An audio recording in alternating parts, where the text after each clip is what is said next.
everybody. Welcome to Impossible Coin. I'm Brian Cartwright, and I am joined by someone whose life was a living heck for somewhere between 30 and 45 minutes, Rocky Hardy. Hey, yeah, living heck. I'm still recovering.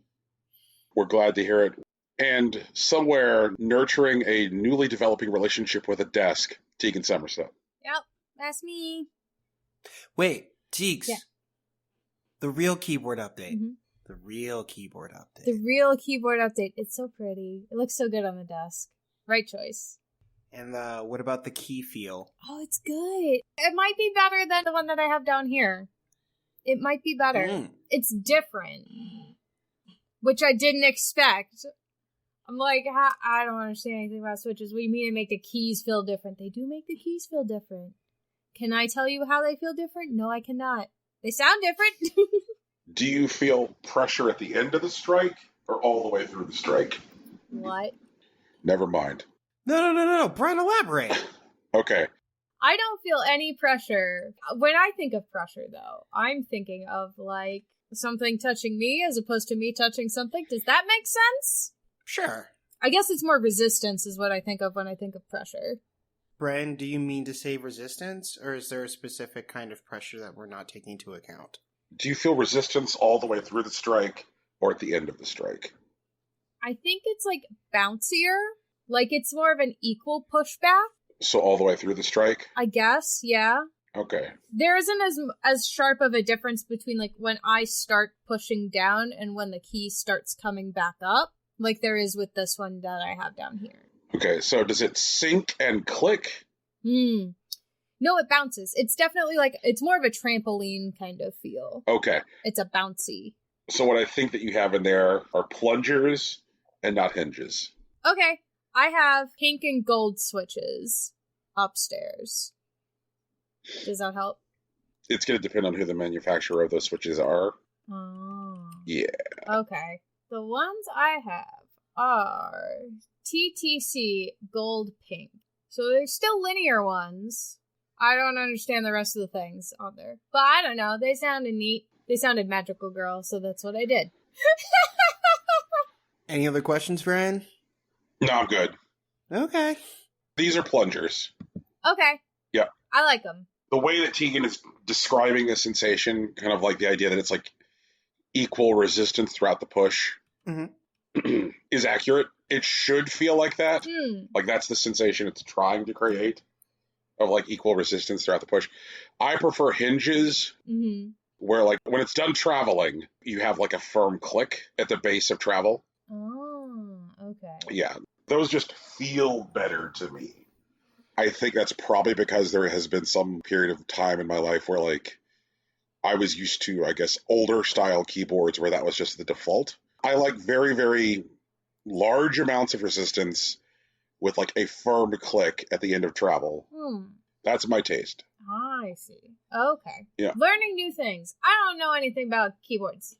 I've had keyboards as long as there have been keyboards, and I don't understand anything about them. But the amount of resistance that you're experiencing feels good? Yeah, it feels good. I like them. Okay, good. Yeah. I like both keyboards. I do like the other one for work more, and I don't think it's just because it's a fun keyboard. I think it just... This is gonna sound dumb. It helps me focus better. Walk me through that. It feels like I'm working. It feels like a productive space. I don't know. But the only complaint I have is the M on the Sailor Moon keyboard is all fancy because it's Sailor Moon, duh. But because it's all fancy, I keep thinking it's like a special key, and so I'll shift my fingers over one. And then all my typing is fucked up. And it's only the one hand I'll shift over. So then I'm finding that I'm consciously having to feel for the little position bar. That little raised bump on your F and J key. For sure. That just makes me feel silly. Also, I realized both of these keyboards come with special keys in the row above my little number block. Right. I don't know what any of those keys are. On this one, they're just fish. I don't know what they do. I'm pretty sure they gave me alternate keys that, like, say what they do, but I don't know what they do. Did your keyboard come with a key puller? Yeah, it came with a key puller. They both came with key pullers. Okay. So could you just order, like, another M and swap out the M? Probably, yeah. There we go. We got strats. Yeah, I probably won't, though, because, aesthetic. I like it. It's pretty. Is this keyboard a 104 key keyboard? I think they're both 108 keys. How many keys on the keyboard? Yeah, they're 108 keys. Okay. All the keys I use regularly are labeled like, my pause break and like that kind of stuff. So it's not a big deal. All of my function keys have like their numbers on them. I just don't know what those 4 keys do. What does pause break do? In the system that I use, pause break refreshes your screen. Oh. My work works in a DOS system. Sure. Yeah. So it clears out whatever page you're on so you can start typing fresh. Okay. No. That makes sense. I'm a big 104 key keyboard guy. I have 4 extra keys? Okay. Fancy. You do. Yeah. Brian says he doesn't need them, though. Brian's a professional. Brian understands how keyboards are supposed to be laid out.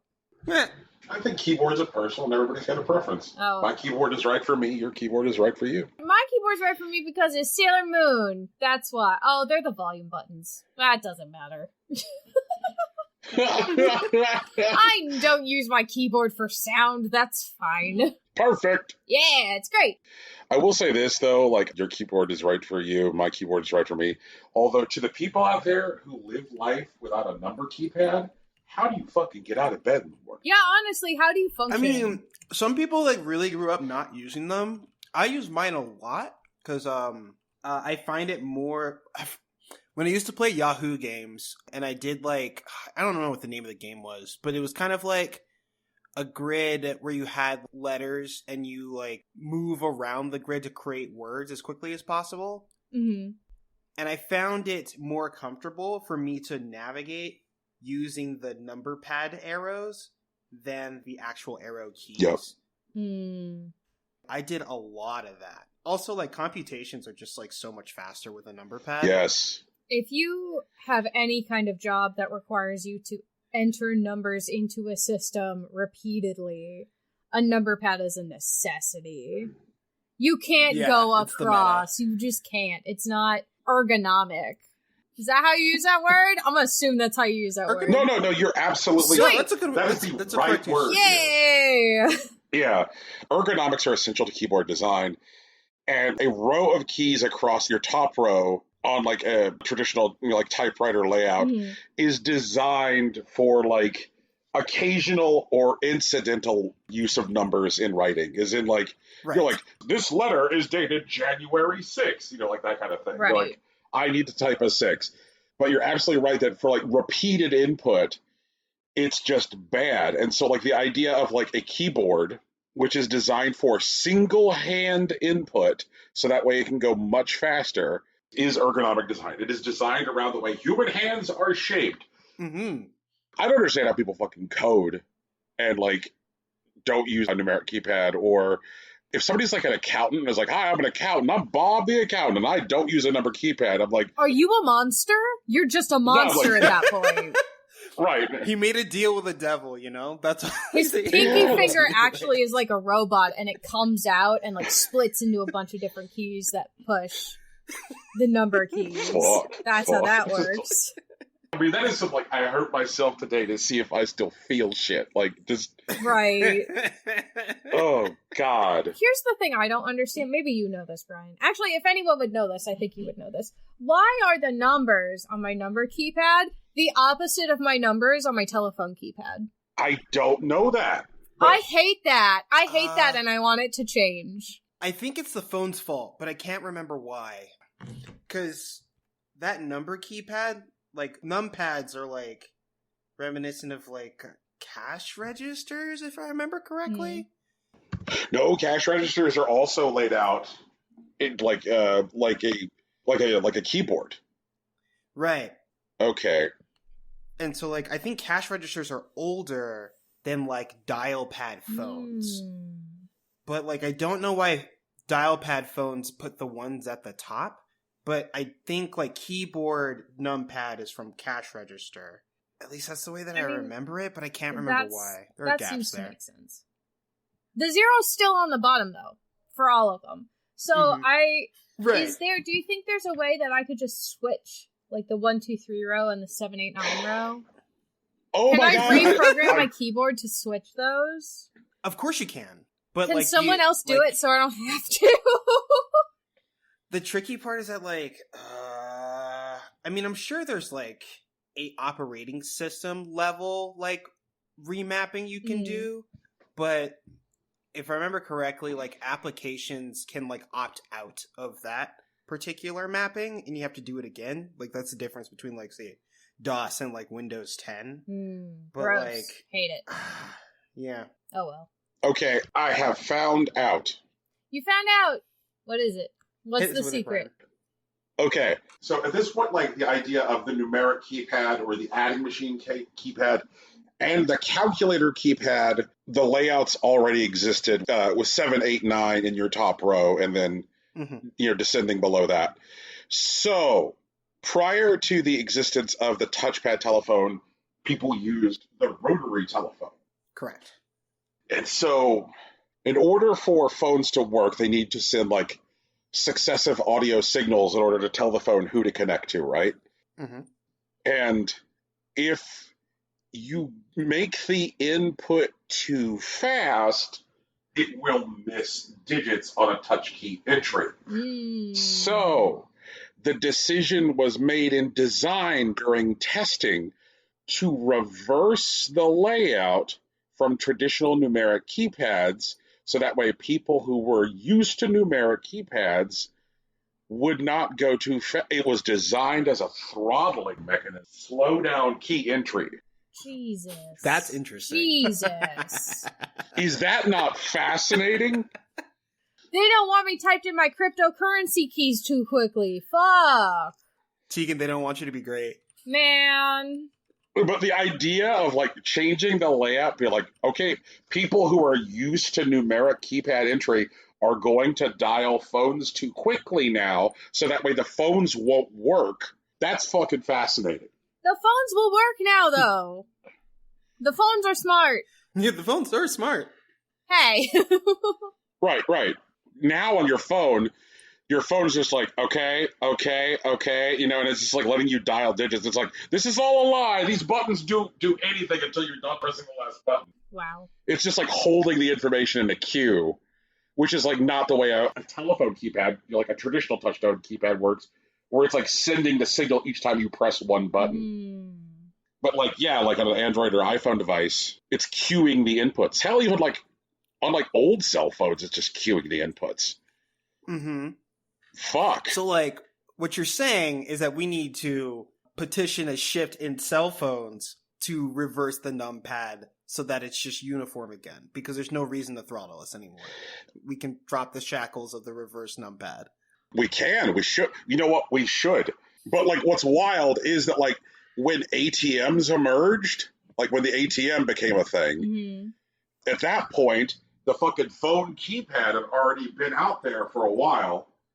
And that is why ATMs have keypads like phones. So it's all about, like, the history of the device. Like, how old is the device in question, or the essential, like, ergonomic design of the device will let you know why the numbers are the way they are. So, like, ATMs, because ATMs come after touchpad phones, that's why they have number layouts like touchpad phones, because banks were like, fuck it, people already know numbers in this configuration because of phones, so let's put them that way instead of, like, calculators. I like the idea that banks said, fuck it, people know numbers. Okay, guys, we're not actually a numpad podcast. Can we be? Is it too late? We're a video game podcast, but here's the thing. Keyboard layout and keyboard design is important for PC gaming specifically. So this is still That's true. Related. It's just slightly to the left. It's relevant. I am very proud of myself for finally updating my fucking system after a year of working from home. Now I need a new chair, though, because the chair that I'm using is too short for my desk. I am small. Oh my god. Teagues, what have you been playing? Nothing. I don't play games. I only play with keyboards and type at work. So I downloaded a new, I'm going to tell you all of this as a secret. Don't tell my boss. I don't think you guys know my boss. I don't think my boss listens to my podcast anyway. I hope he doesn't. Don't listen to my podcast. Go away. Anyway, this is what I do on non-company time. I downloaded a new phone game to get me through my meetings at work because I don't know what's going on in my meetings at work. Okay. So I only play this game in meetings where I don't need to pay attention. But it's another nonogram game, which is one of those like fill-in-the-box games for people who are just tuning in and missed last year when we discussed nonogram games in excess because Brian had to explain to me what the word nonogram meant. I found another game by the same guys that did Eyes, which is what I was playing last year. This one's called Two Eyes. But this one's about a deer and a wolf. They're either the reincarnation of a set of lovers or they were trapped as animals. I'm not sure which yet. The English is a little bit better, but I also skipped the opening story, like just clicked through it because I wanted to play the game. I don't know, Teak, this sounds like Beastars to me. A little bit, yeah, but a deer and a wolf. And they're gendered as opposite genders. I don't mean opposite from Beastars, okay. I mean like one's a dude and one's a lady. Right. But yeah, it's cute so far. It functions basically the same way as Eyes, but like the art is different. Not like bad different, just like it's stylized a little bit differently. But I'm having fun. It's getting me through my meetings, you know.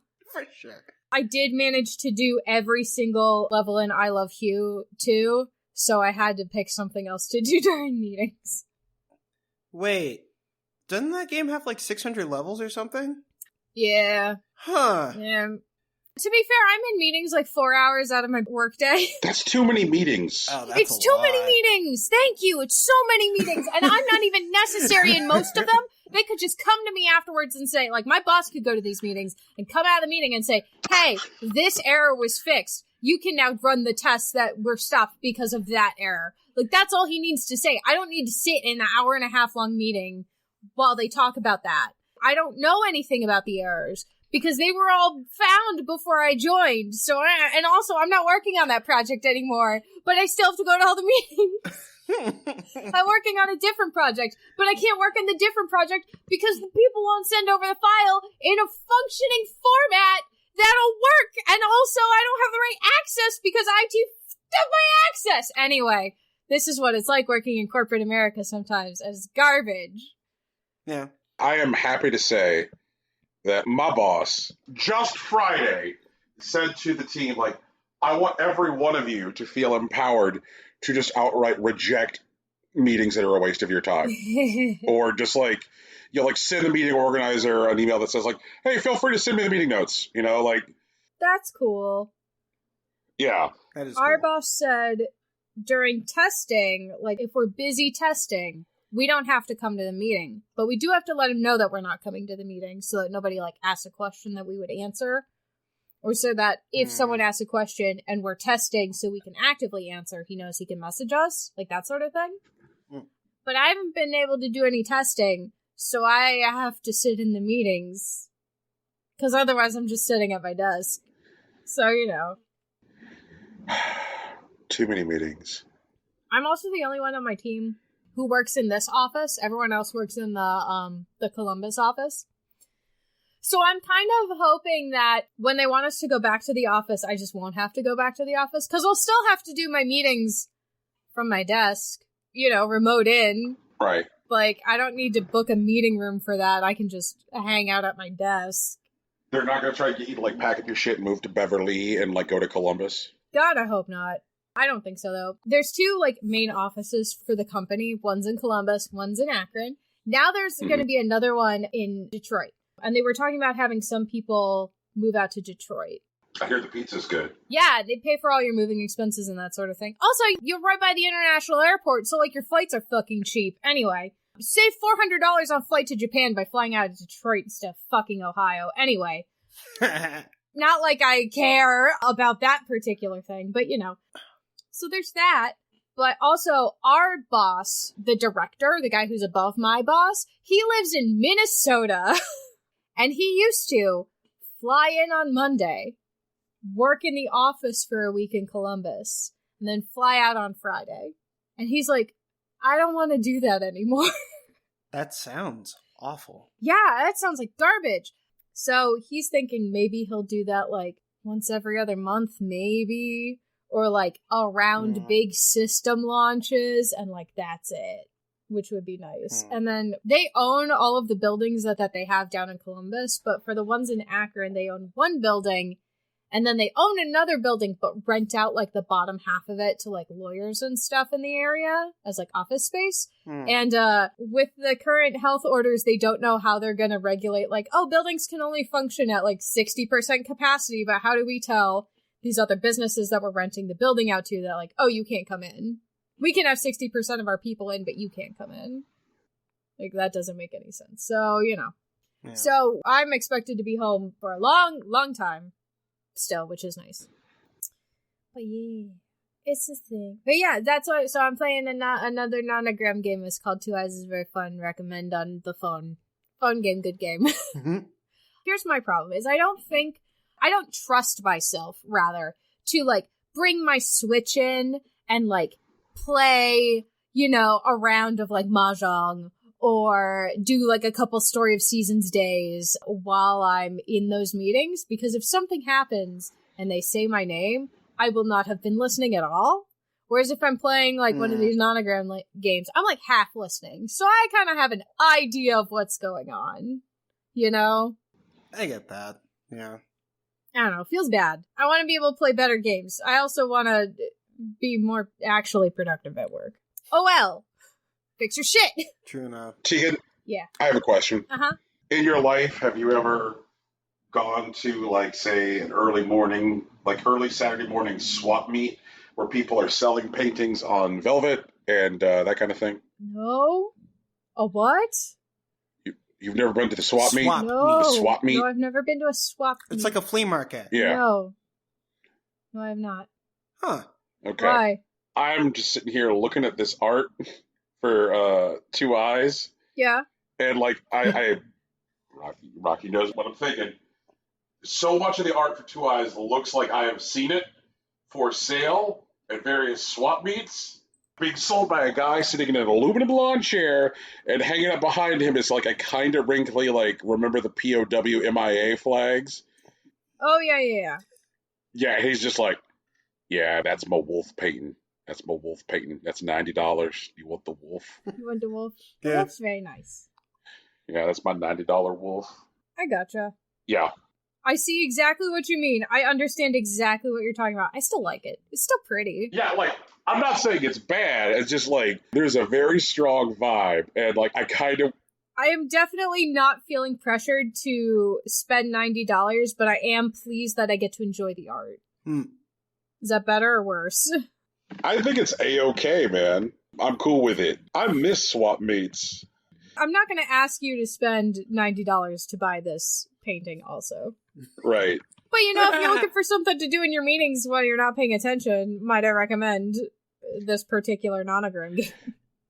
Okay, I think that Rocky is in the right part of the country to know exactly what I'm talking about here when I say, okay, Rocky, at swap meets, have you ever seen Mexican bootleg action figures?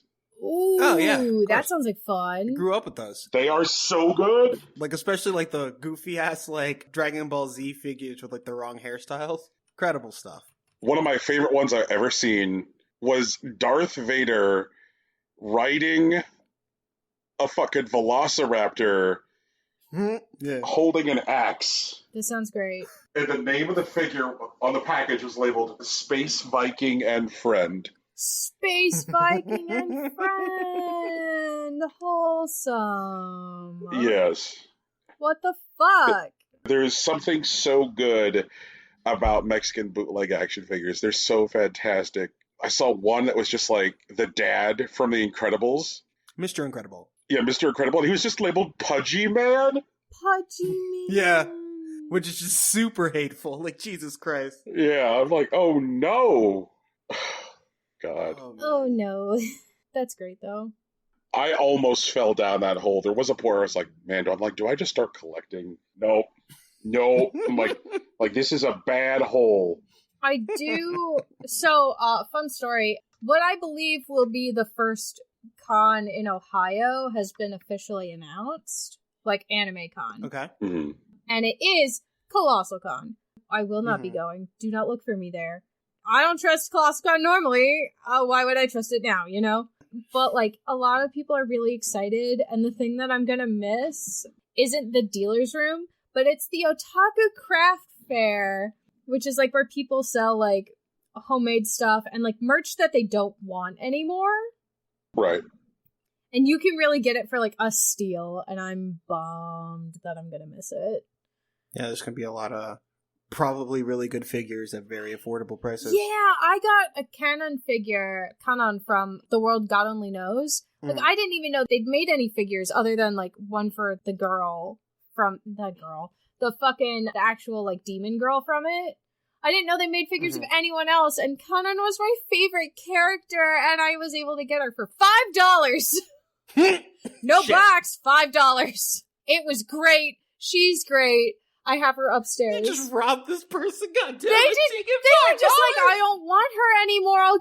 They had it on the thing, and it was the end of the last day, and I was looking for her. I was like, oh my god, you have Kanon? And they were like, yeah. You want her? And I was like, yeah. And they were like, do you have $5? And I was like, yeah, I have $5. And they were like, it's yours. And I was like, okay. Jesus. I guess Canon like killed their family or something. She's like, so cute. I think they were just like trying to get rid of her. You know? So, Tegan, I'm assuming that this is a yes, because I know that you're a hip weeb who does all the right weeb shit. I am. Yeah, that's accurate. And I figure, like, if I know this hot trick, Tegan almost certainly knows this one. I probably don't know the hot trick. That's okay. Yahoo Auctions Japan. Oh, yes. I do love Yahoo Auctions Japan. Okay, all right. If I know Yahoo Auctions Japan... Yeah, no, then, like, I do. Okay. The problem I have with Yahoo Auctions Japan is trying to get someone to ship. I'm not always great at getting people to be able to ship to the US. Right. So a lot of times you'll have to use, like, a proxy service, and that's... Tegan, there are a lot of, like, video game collector groups out there where something nuts will go up on, like, you know, Yahoo Auctions Japan. Mm-hmm. And there are, like, plenty of, like, expats who live in Japan who, like, do shit, like, make a living off of, like, mining the stores in Osaka. Because, like, Osaka is where all the good games are now. Yeah, that checks out. At this point, like, Super Potato is pretty much just a fucking tourist trap. And, like, putting this stuff up in, like, the groups, but who also will, like, advertise, like, proxy services for Yahoo Auctions Japan. So what I will say is, like, getting, like, into at least some of those groups might be helpful, even if you don't ever plan on buying, like, weird video game shit from Japan, because people are, like, reliable proxies in these groups. But I could buy weird video game shit from Japan. Yes, they got that, too. I could get another copy of my Warren High School Host Club Dating Sim.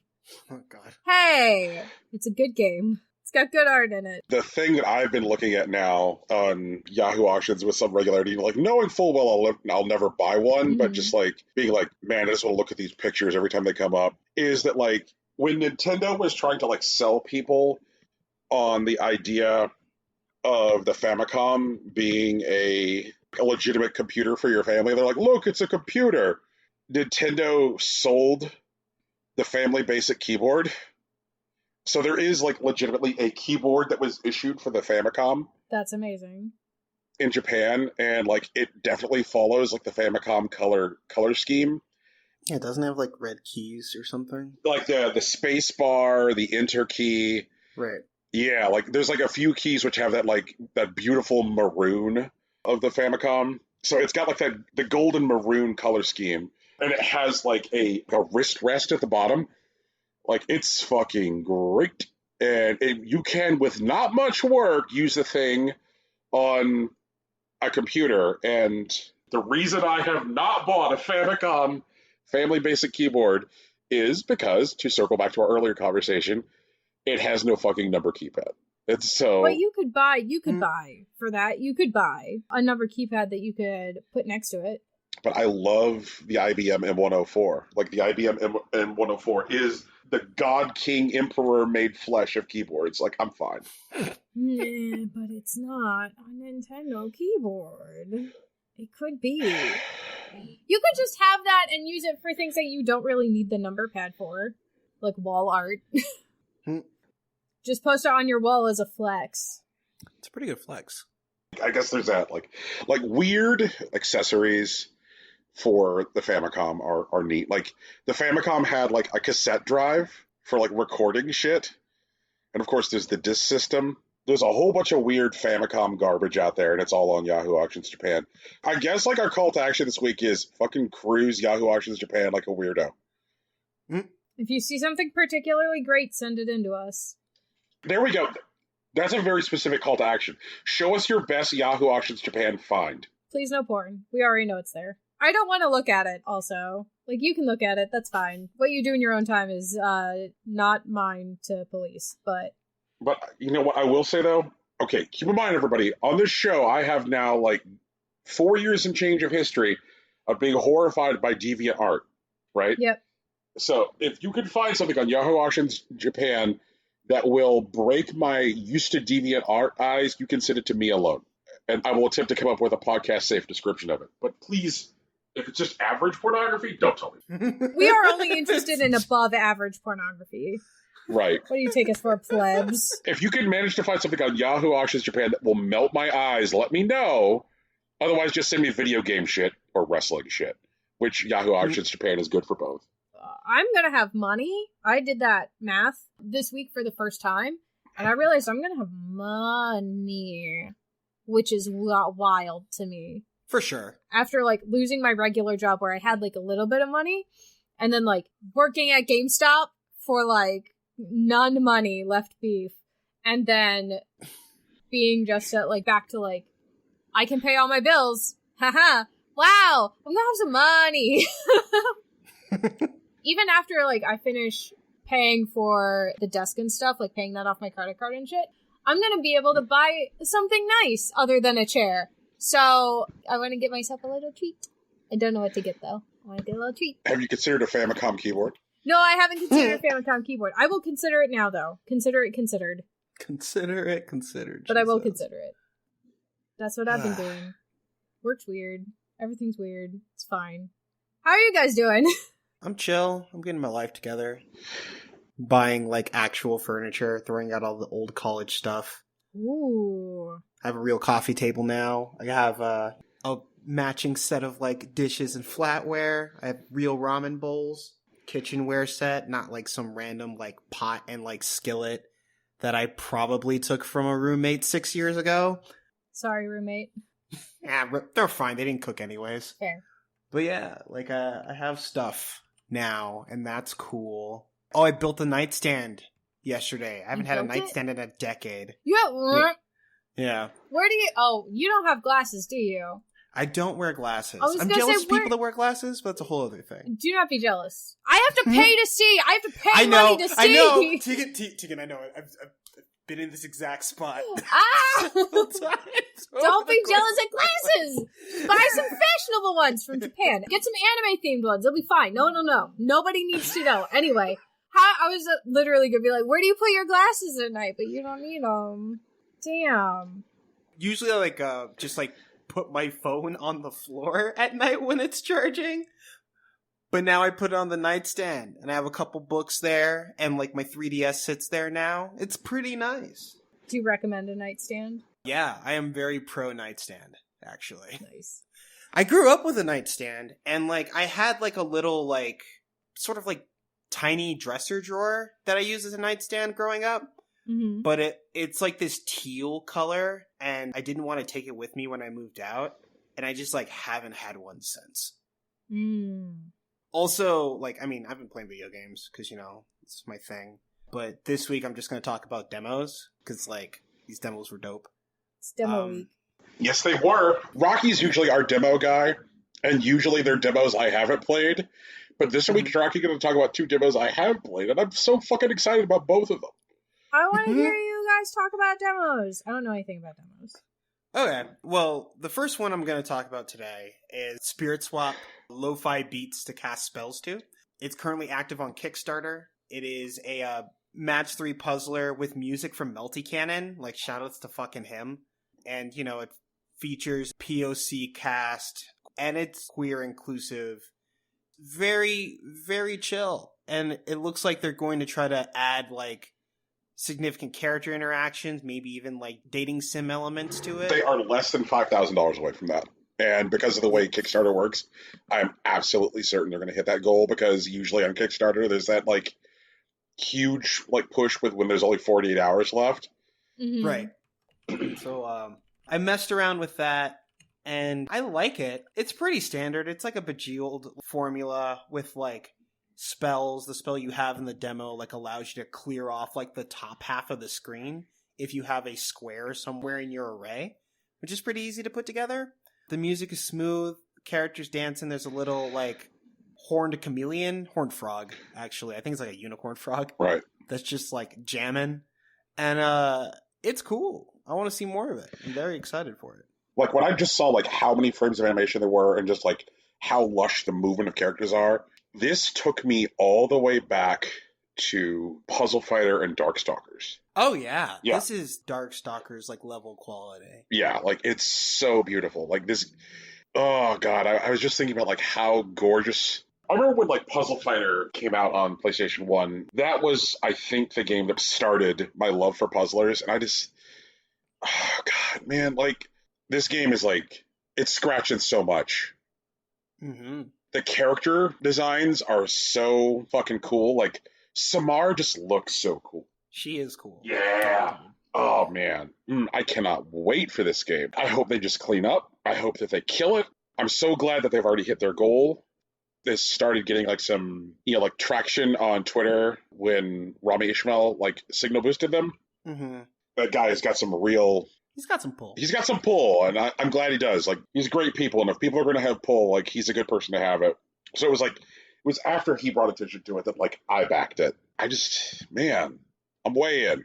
I'm normally terrified of games that are like rhythm games because my reaction time is not what it used to be. But like this is like, you remember when that Parappa the Rapper remake came out and it was like, surprise, Parappa is an unforgiving game, and people realized that trying to play a Parappa the Rapper remaster is like incredibly difficult because it was designed for CRT televisions, and this game will now fuck you hard.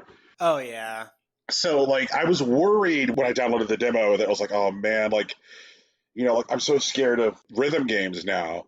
One of the reasons I do not have a complete Crypt of the Necrodancer playthrough is like rhythm games like probably are my most intimidating genre, but I was like, but I love everything that this game has got on offer, but I did not find it to be like an impossible space, Yeah, so they definitely want people to have a good time.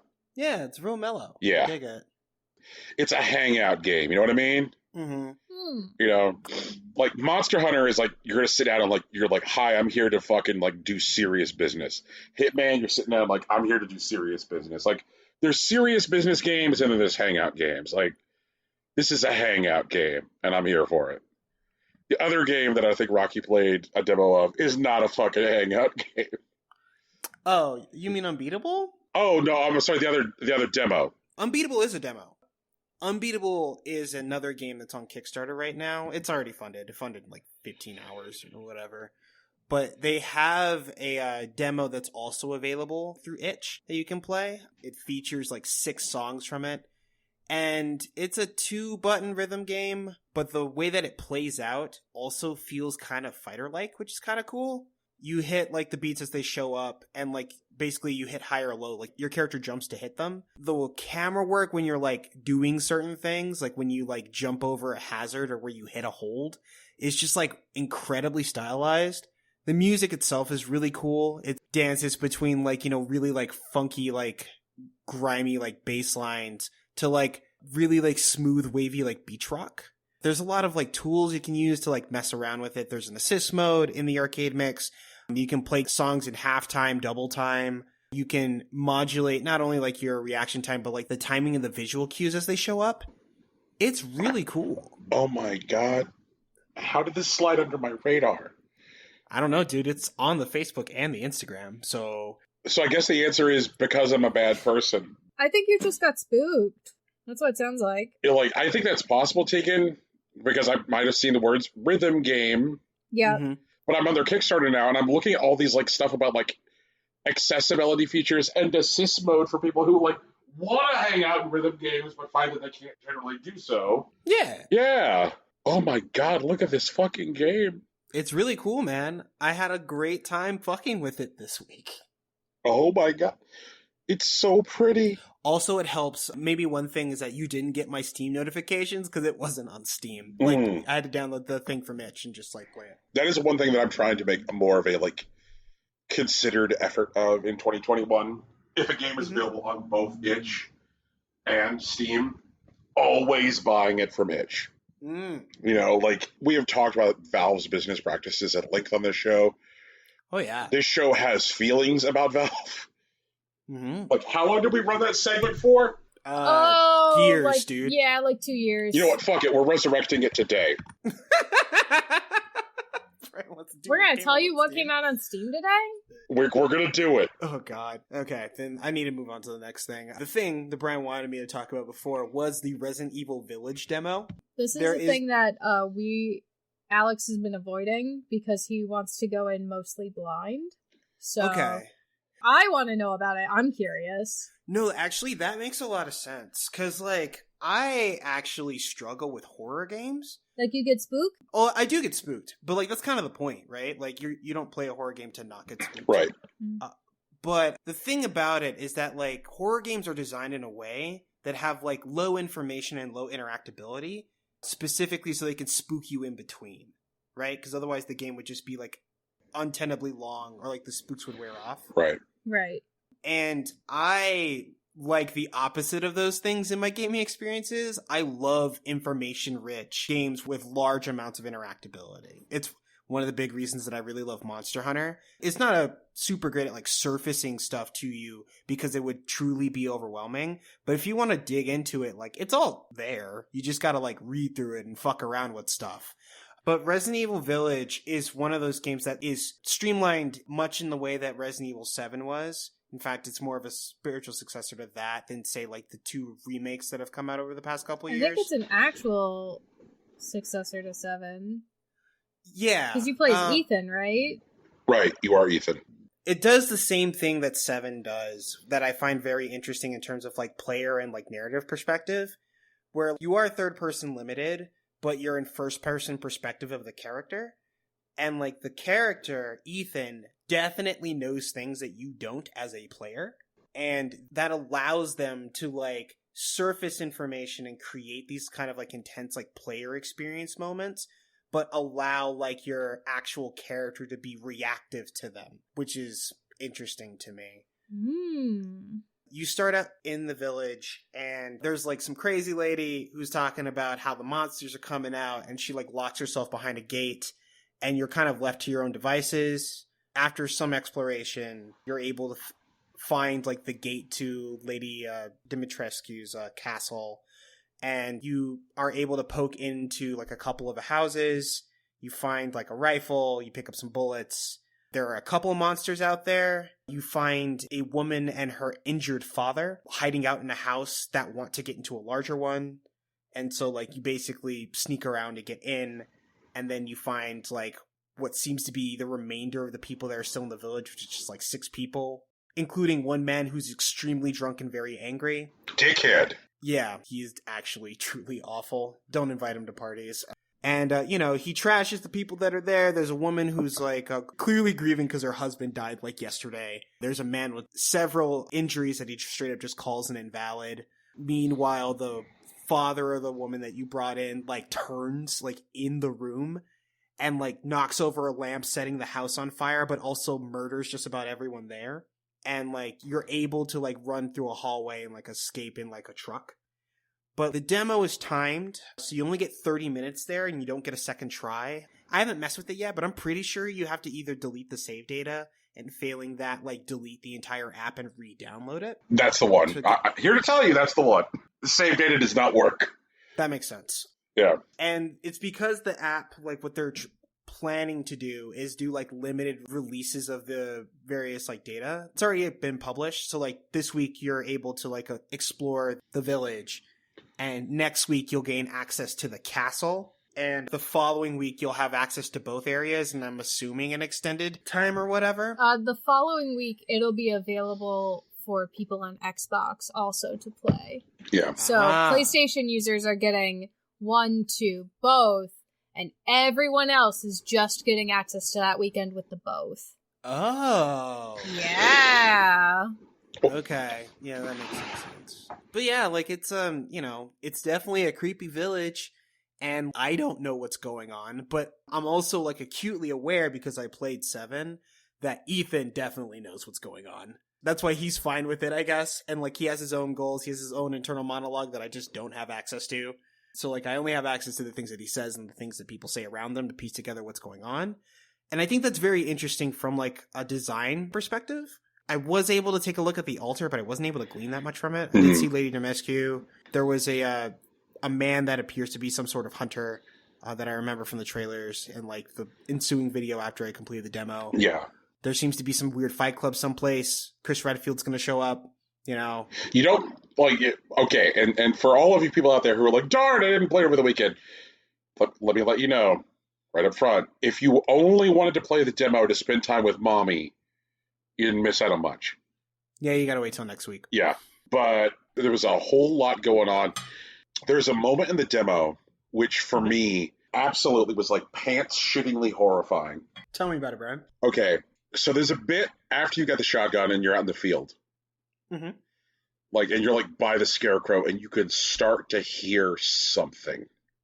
Oh, yeah. Oh, God. It. Fuck Damn me. it. Fuck me. You know what I'm talking about? Like, oh. So, like, one of the things... So there's a thing that I, like, kind of beef with horror games in general, and, like, I definitely felt in this demo, is that because I knew it was timed, right? Which means I wasn't going to get a lot of time to just walk around and explore the space. Right. And I wanted to, like, get to the content. I was, like, hypersensitive to the point where, like, I was spooking myself about stuff that, like, just wasn't happening in the game. Right. I hated that shit. There were only a couple of things that I could really interact with. And, like, I picked up some things that I could use to, like, craft or whatever. At one point, like, I'm not a great shot, to be honest. People who know me know this. And, like, I blew through my fucking handgun ammo, like, really early when I'm fighting, like, the random monsters. Yeah. And I, like, did not pay attention to, like, how the menu worked. And I thought I could craft more ammo. And I was just, like, mashing the shit while, like, something's in front of me. And I'm like, this isn't going to work. And I, like, if I had, my best self would have been able to realize, oh, yeah, you can't do this. Right. And, like, I understand that, like, horror games are, like, designed for, like, multiple playthroughs. Like, sometimes you are supposed to just fucking die, which is fine. That's the thing that exists in other video games. But it feels worse in horror games to the point where, like, I will straight up avoid dying instead of, like, taking the reset and just, like, recentering myself. And, like, that is not my shit, specifically. So something I want to say about, I guess, the anticipation for Resident Evil Village, aka Resident Evil 8, is that, like, at this point, I am so excited for this video game that I'm actually going to sit down and play Resident Evil 7, which I never did because of anxiety. Because, like, the things that you're talking about, Rocky, like, the feelings you have about horror games, like, I share so many of them. But, like, they have, God, like, I can't wait to talk about, like, Capcom stuff, like, in my banter, but, like, they've done such a good job just, like, reinvigorating this franchise. That's true. Yes. I had to ask myself, like, when did I become all in on Resident Evil? Like... Man, Biohazard was really good, and, like, it does a lot of the things that, like, I think more horror games should do, because, like, a lot of horror is, like, spooky the first time and it just kind of becomes cheaper. Right. Like, afterwards, because, like, you can see the strings and now you're just kind of walking through this, like, mostly empty space. Right. But, like, Biohazard is, like, actually a very contained, very interactable, rich map.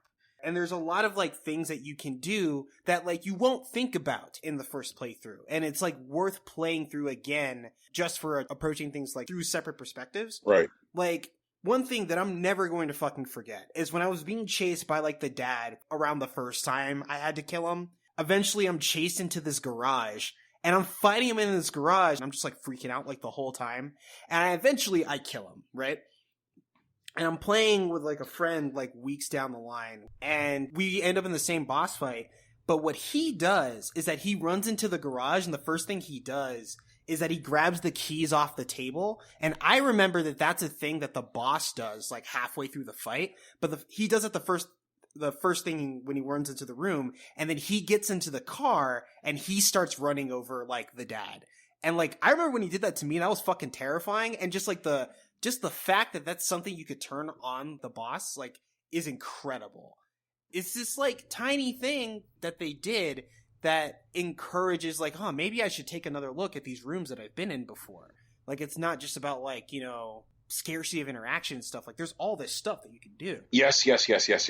Like, I remember when the first Resident Evil came out, and I remember that feeling. I think everybody knows, just like by rote, like as like video game historians, like what the first two major scares are in Resident Evil 1.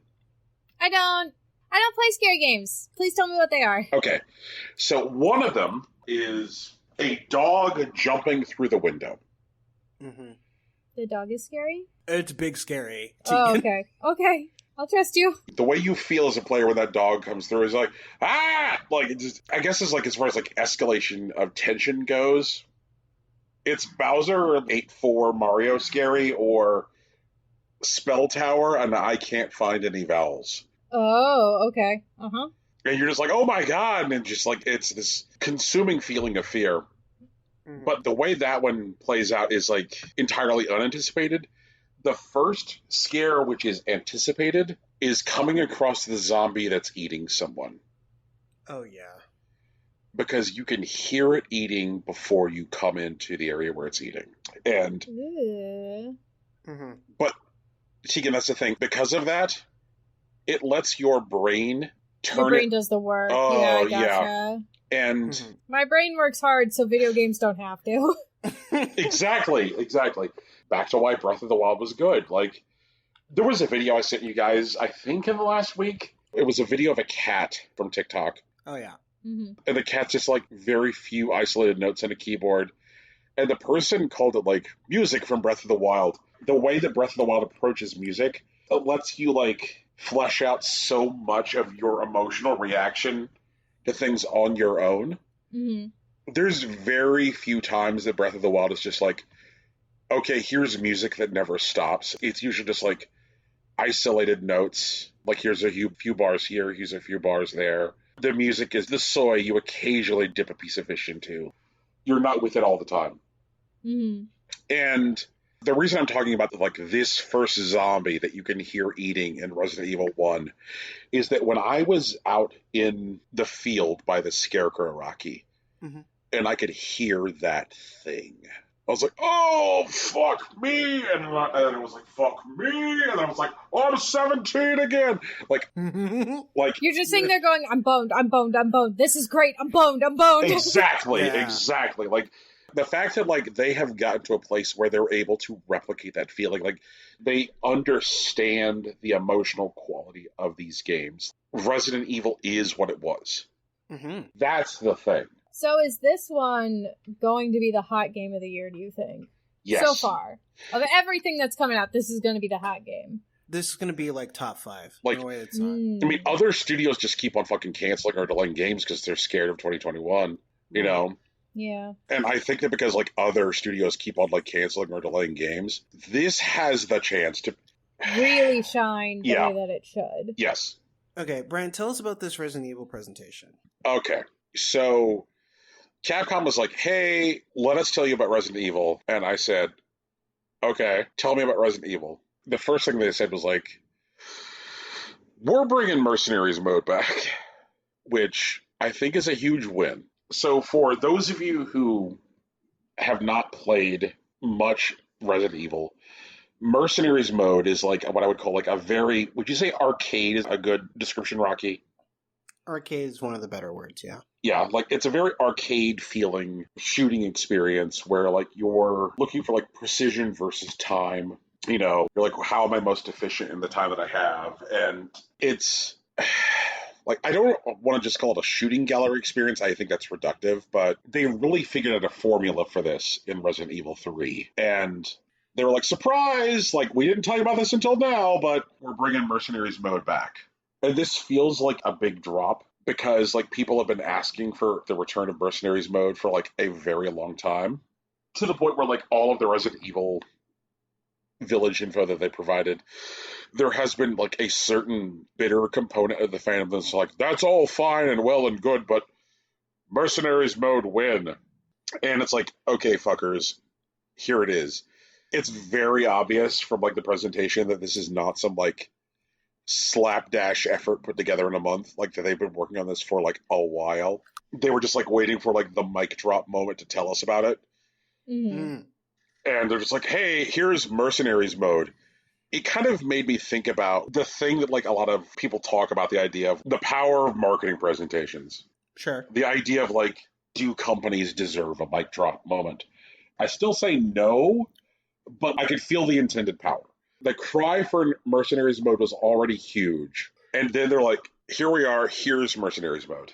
They showed more of like RE-verse or reverse. Like, I know that they want us to say reverse, which is like designed to be this hero-based shooter experience where like you pick somebody from existing like RE canon to play.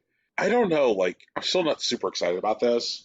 It's like using the Raccoon City like police station as like the primary setting, and I'm not nuts about it. I'll wait though. Like, and I think honestly most of my trepidation is because most Resident Evil multiplayer things in like the last 10 to 15 years have been terrible, you know? Mm-hmm. So like for all I know, this has like the same like care and precision and thought that like most recent Resident Evil things have. And by touching it, I'll be like, oh, okay, that's exactly, this is it. But like, I just think about hero-based shooters, you know, like your Overwatches and such. Here's a hero-based shooter, and I'm just like, yeah, God, like, I don't care. Like, so I might not be the target person for excitement because, like, hero-based shooters in general don't light me on fire. And because of the history of bad Resident Evil multiplayer, it's harder for me to get excited. But there are people who probably were excited. They also showed a trailer for Resident Evil Infinite Darkness, which is their internally produced anime, which is going to be on Netflix. Mm-hmm. And it looked pretty cool. I was immediately taken with that it looked like, and this is not meant as a criticism, it felt like I was looking at like a very high dollar game cutscene in the trailer. I'm sure that you guys have some familiarity with the heyday of expensive Square Enix cutscenes. Mm-hmm. I should say not Square Enix, Square cutscenes, because that was before the merger. Where they're like, fuck it, we're so fancy, we're going to make our own movie. Here's Final Fantasy, The Spirits Within. But like watching this trailer, where it's like, here's Leon in the White House, and they're like establishing the position of this show firmly in canon, and you're like, hey, we're going to tell a new story about Leon that happens after Resident Evil 4, and it's going to be a story about when the White House is overrun by zombies. Looks fucking great. I'm all on board. So that's coming to Netflix in July. Like all episodes dropped at once. They announced that filming was complete for the Resident Evil live action reboot movie, and they showed a few quick stills from like the completion of filming. And like the stills included stuff like a "Welcome to Raccoon City" limits sign, like the kind of stuff that you'd expect to see. Yeah, but like the thing is that like after at this point, close to 20 years of like really bad Resident Evil movies, which just kind of like flog anybody's attempt to care about this franchise. Like here's Mila Jovovich shooting a bunch of people while wearing like a black leather duster, like the most reductive, terrible, like Matrix-inspired garbage. You know, like the screenshots say like, oh, hey, this is finally a Resident Evil movie. I'm kind of stoked. And there was a tweet that I wrote, then deleted, because I wrote it before watching the RE presentation, where I said, like, hey, Capcom is doing everything it needs to do right now as a publisher. The only thing that they don't have is an exciting VR-only project. And then I watched the presentation. And they announced a VR-only project. Yep. It's just like, give him a minute, Brian. Yeah. He deleted it. It's fine. But like, Rocky, did you see it before it came down? Yeah. It would have been funnier if you'd left it up and then been like, I have been mistaken. Yeah, what's funny, Tegan, is the whole point of the thread started with, I have been mistaken. That's great. And it's like, oh, you've been mistaken. You don't know how far you've been mistaken. Right. Ah. And so they're like, hey, Capcom is partnering with, like, Facebook's internal development team to create Resident Evil 4 for Oculus. And it's not just Resident Evil 4 for Oculus. It's Oculus Quest 2, so it's not even like you need like a fancy PC or nothing. So Brian's going to be playing Resident Evil 4 again this year. How about dim apples? You could have knocked me over with a feather with this presentation. There was a moment because they were using Brittany Brombacher as their host, and she was like kind of talking about the schedule for the demos. And she's like, okay, the village is this week, the castle is this week, everybody is this week. And then she like smiles and goes, and now with none of these demos, will you have a fancy tea time with Lady Dimitrescu? And then she's like, smiles and goes, not that you'd complain. And I'm like, Capcom knows what they've done. Yeah. They saw the horny internet reaction, went, okay. I wouldn't be surprised if they haven't been planning this as early as like Bowsette. Oh, could you imagine? They just went, wow, the internet really is horny. I bet we can do something with this. Yeah. I just want to know that somewhere there's a whiteboard that just has the word horny and then a question mark after it. Like, I want to be in one of those meetings. I hope like they're like arguing about it. It's like, no, come on, being horny's not cool on the internet. They have that whole bog dog thing. There's definitely some fucking zillennial intern who was like, who accused someone in a meeting of being horny on main, and they were like, what does that mean? And that's how that entire conversation, no, you can't be horny on the internet. Oh, you absolutely can, and this fucker's been horny on main this week. And like, they were like, oh, what does this mean though? Please teach us about horny on main. And so then, like, somebody's like, what if we used horniness to let people know that Resident Evil is good again? Then they have to research, like, what people are looking for, and it's just like, oh, you just gotta get someone who everyone's gonna be like, oh, I want them to step on me. And some poor old Japanese man is like, what? Step on me? Why would I want them to step on me? No, you just do. Trust me, I'm sorry. A man about, like, 10 years his senior just, like, kind of coughs conspicuously. It's like, right. Oh, sir, I'm sorry. She has an absolute dump truck of an ass. Like, what? A what? A what? Yeah, sir. Truck-kun ass? You just need people to say that they're looking respectfully. That they're okay, respectfully looking. I can get behind that. And then it's like, it's all screenshots of her fucking bending over to go through a door, so you really see that ass. It's just like, I'm respectfully. They like show him the meme of that one kid who's just like trying to hold in a fart with like the vein popping out of his head. Oh my god. You're right. Fucking internet's out of here wanting to eat the booty like groceries, not realizing that in less than a month we're all going to be running away from her in terror. Oh yeah, I can't wait. This is the shot, and then like when like the truly terrifying Lady Dimitrescu like scene shows up, chase her. GG's. Resident Evil's back. Yeah. They're gonna be like, I'm gonna get that booty, and then it's gonna be like, oh wait, no, she's gonna get me. I'm not ready. I'm just trying to picture like Super Mario Brothers 1, right? Like 1985. There's fucking Mario, right? Mm-hmm. There's level 8-4. Mario's in the fucking like castle. He's in the dungeon. He's running toward Bowser. He just sees Bowser and he goes, Daddy! And Daddy fucking kills you. And just... It's like, wait a minute. That's where we're going to be in 3 weeks, you know? Oh god, I can't wait. The internet's gonna be so fun in 3 weeks. Oh yeah. Yeah. I'm so excited. Not just that, but they also showed the, they didn't show this, but the updated, like, full model for the Nier dude was released.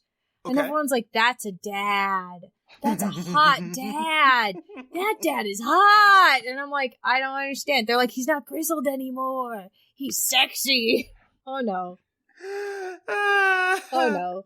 Oh, also it's been revealed that in the final Nier raid, when you fight the infected doll, I think that's what the title was called, maybe Lost Doll, there are buildings that are being thrown at you, and someone's actually confirmed that one of them is is a model of the Square Enix building. Yep. That's wild. Good. I love that they do that shit. That's so fun. Fucking insane. I can't tell if Yoko Taro gives no shits or all of the shits. I hope it's both. I really do, man. He gives really exactly the right amount of shits. Yeah. Okay. There's another presentation, and then we got to get through this other stuff. Brian, let's go! Okay, cool. So Nintendo had, like, an indie world, and I cared about some of the things they talked about. Sure. Not all of them, but some. What things did you care about? I cared about Aerial Knights Never Yield. I kind of want to take the temperature on this, because I think all three of us watched this presentation. How did y'all feel about this game? I think it's cool. I'm not one for runners, but it sounds neat. I think I'm gonna like the OST, but that's about it for me. Tegan. Yeah. I have a question about you not liking runners. I don't like runners, yes. That's fine. Okay. I am a firm believer in the idea that it is possible for a genre to have a breakthrough in quality that even people who don't normally play the genre are excited to play the genre. And for me and runners, because I'm not normally a runner guy either, but Cannabolt is fucking incredible. Okay. Have you ever played Cannabolt? No. I don't even know what that is. Rocky, have you ever played Cannabolt? Are we allowed to have more than one call to action? No. Okay. We don't want to overwhelm our listeners, Brian. One at a time. Okay. Then this is not a call to action. This is a personal favor. All right. As a personal favor to me, go download Cannabolt. Okay, do you want me to do that before or after I actually try to play Cozy Grove? Because I still haven't started that yet. Okay, for most people, go play Cannabolt. For Tegan, play Cozy Grove. Everyone else, go play Cannabolt and tell me how it is. On Tumblr or on Twitter. I'm also on Twitter, but I'm not at the Impossible Coin Twitter. I'll still see it, though. Yeah. Probably. Right. That's a good segue, Tegan. I want to, thank Jonathan Holmes for, raising the visibility of our show, because at least one person said they were invited in because of the name of our most recent episode, and download numbers say that it was more than one. So thanks, Jonathan Holmes. Hooray, Twitter. So I'm not normally a runner person either, Tegan. So I'm usually with you. In fact, when Nintendo released that Mario Runner, my reaction to the Mario Runner was, fuck this video game. Right. But I also know that there's a place where, I want to play a runner. Is it Kokomo? Yes. Jesus Christ, Rocky. Got him. You can't just keep murdering him live on air. How are you old enough to make that joke? You know what's really funny, Brian? I'm not. My first interaction with Kokomo wasn't actually the Beach Boys. It was the Muppet Sing-Along that my parents played in my youth, where they did a cover of Kokomo. Oh, wait, you mean the song? Yeah. Oh, yeah, I know the song. But yeah, no, I was not present when, Beach Boys was relevant. It was definitely the Muppets, and, I realized it was by the Beach Boys later. Is it Kokomo? Jesus. When we want to talk about, energetic, big energy smile devs, the presentation for, Aerial Knights Never Yield had that for me. And I think some of it had to come from this dev who has this, giant ray of sunshine fucking grin on his face, where he's like, the video game industry wasn't interested in what I wanted to do. And I'm like, man, you turned this video into Nintendo. I just have to wonder if, did anybody from Nintendo, reach out to him and go, hey, you kind of tell the industry at large that it sucks shit in this video. Is there a way that you can convey your excitement without saying that? And it, I hope he's just nope, I can't. Just, here you go. I really hope that there was somebody sitting around going oh, we really want to show this game. This game's really fucking good. It looks super cool. They had to, play his presentation to Doug Bowser specifically. And Doug Bowser was like, this is great! And they were like, okay, I guess if he says so. Right. It had that feel. Because he shits on the industry and says that, he couldn't find funding from the industry in general. yeah, like the industry said fuck you, and so I just made the game anyway. And that was a very strong feel. I really dug that. And it looked cool, it looked engaging, and a lot like the game that Rocky mentioned earlier, Unbeatable. There was something about like Never Yield, Aerial Knights Never Yield, that had what I'm going to call like a Jet Grind Radio feel. Yeah. Is Jet Grind Radio different from Jet Set Radio? No. No? They're the same game? Yes. Mm-hmm. Yes. So like, it had that vibe, and I was like, okay, I'm in. The next game that caught my attention was Road 96. The idea of something which is like, hey, here's something which is narrative focused and procedural, said like Brian's going to lose a lot of time in this. Like a lot of time in this. I think it like was the shot of the first person hitchhiker plus someone in the diner was the moment I knew that I was done. I was like, all right, I'm sold. I'm buying this fucking video game and like sinking an untold amount of hours into it. Man, how did y'all feel about the presentation for Road 96? Looks good. Yeah, looks good. I guess this is the point where I point out to you that on Friday, Hitchhiker came out on Nintendo Switch. Please, please, please play Hitchhiker. It's an amazing video game. And like one of the things that like watching the presentation for Road 96 reminded me was Hitchhiker is an amazing video game, and we're going to talk about it at the end of the year. And now it's on like more platforms than simply like Apple Arcade. So people who have Switches can play Hitchhiker, so do so. I thought that Road 96 looked really cool. There looked to be like a lot of different kinds of mechanical interactions available in that trailer. I saw stuff that looked like a rhythm game. I saw stuff that looked like a visual novel. There seemed to be like a lot of hooks available. But like for something that has like one hook, there was Teenage Mutant Ninja Turtles Shredder's Revenge, which is, I am a Konami era beat 'em up from the arcade.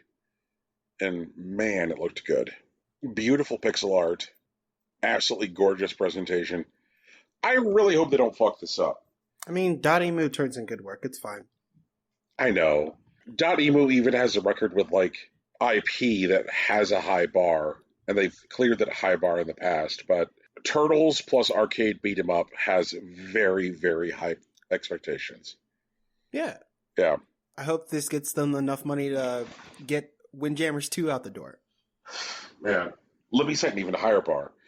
I hope it's so good that they have enough money to go after the Simpsons license.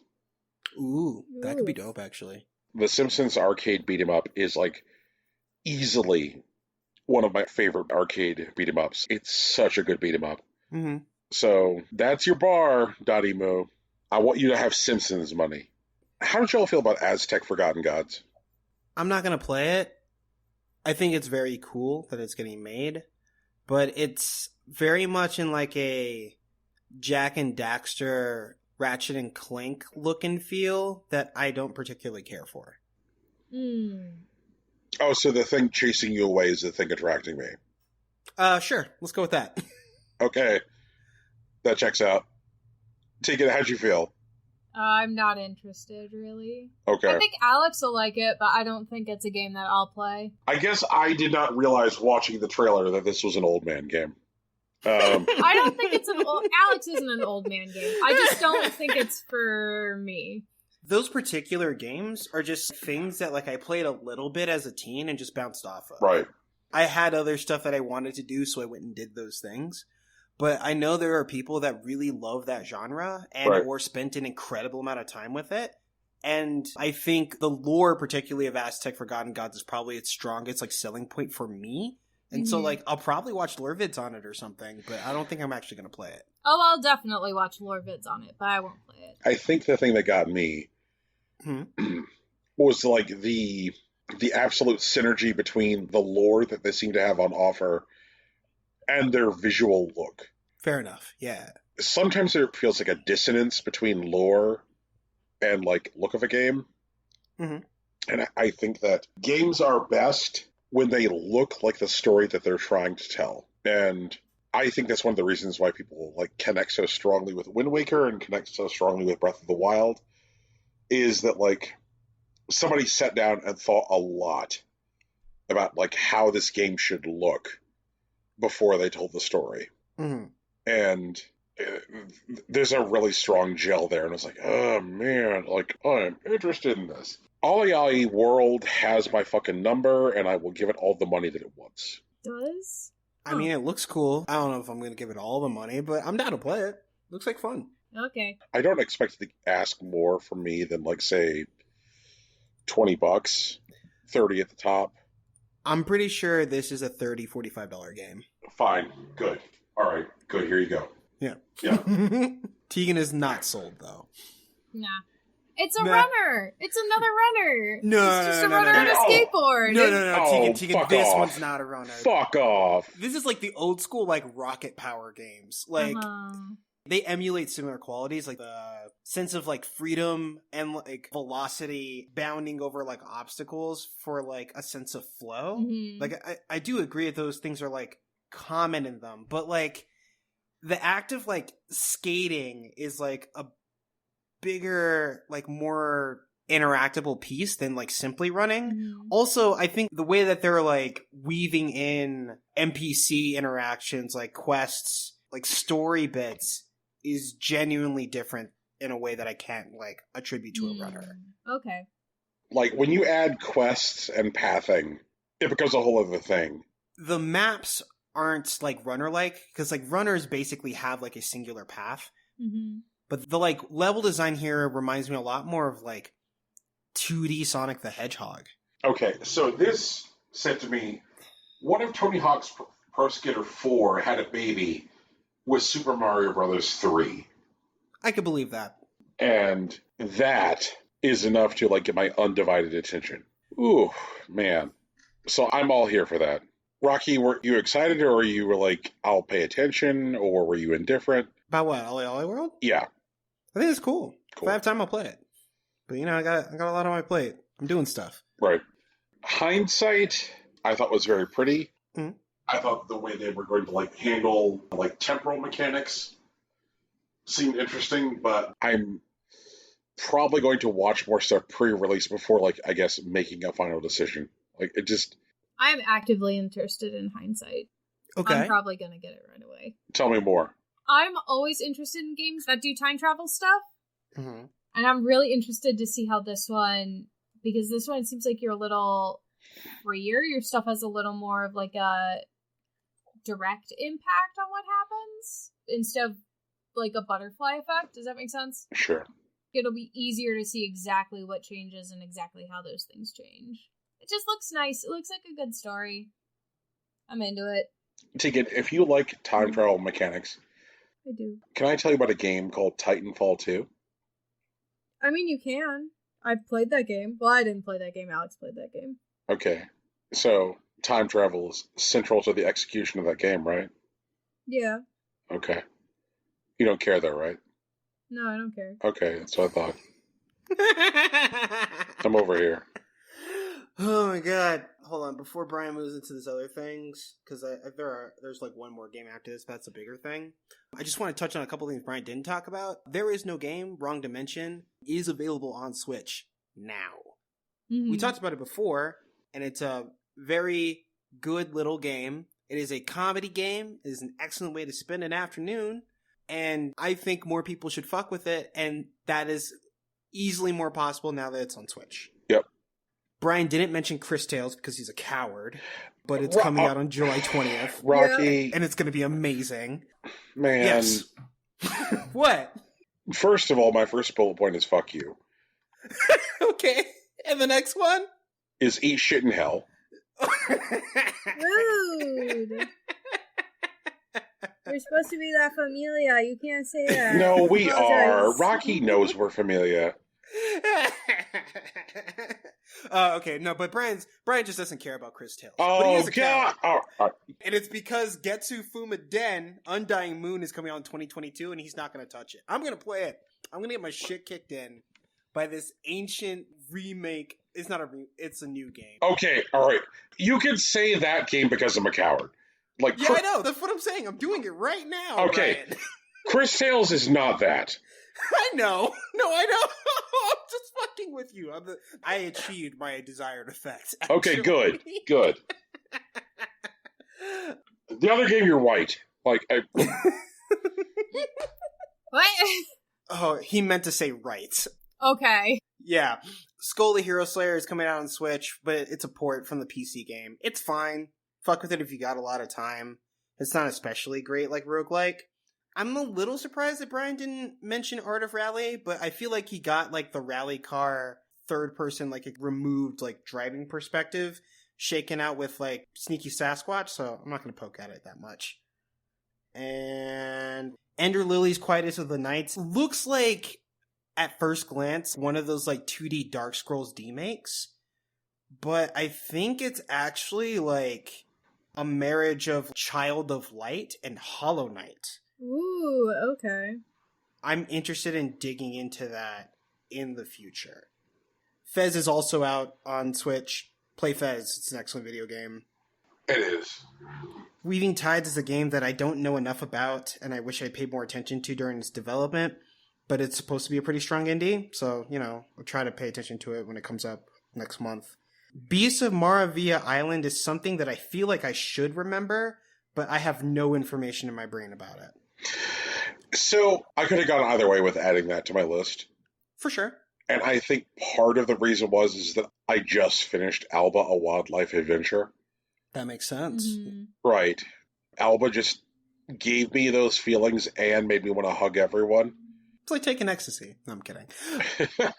This was like, yeah, photograph the fuckos. And it's like, yeah, but what if I also want to feel alive inside? And they're like, yeah, we're not here for that. And just mechanically, I'm interested. One's for people who don't already feel alive inside, and one is for people who do already feel alive inside. Well, there you go. And I think that's the important difference there. So if your emotions are broken and you're a terrible person, just play Alba. I don't know. That's not real. Alba's a really good video game. But I didn't see the narrative and emotional hooks that I did with Alba with this.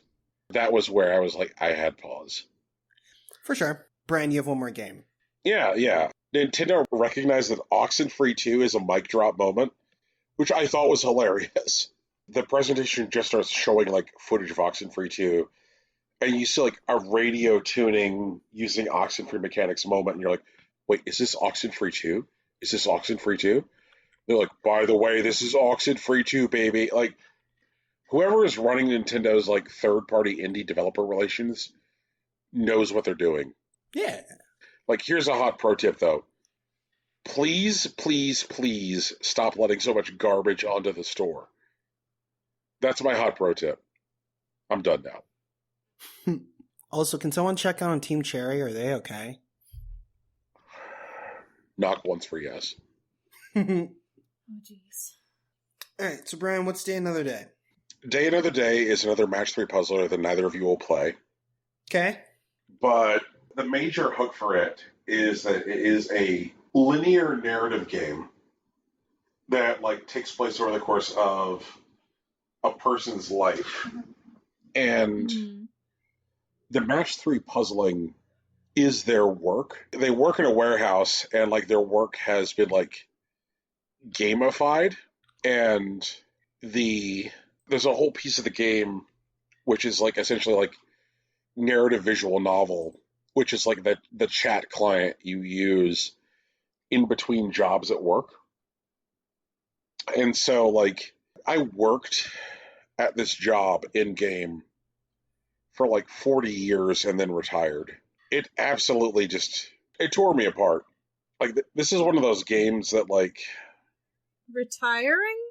The retiring didn't tear me apart, but a lot of games try and present you with choices that it believes are complex or choices that it thinks are difficult, and it's very obvious to the player that the choice is not complex and that there's a right choice to make and a wrong choice to make.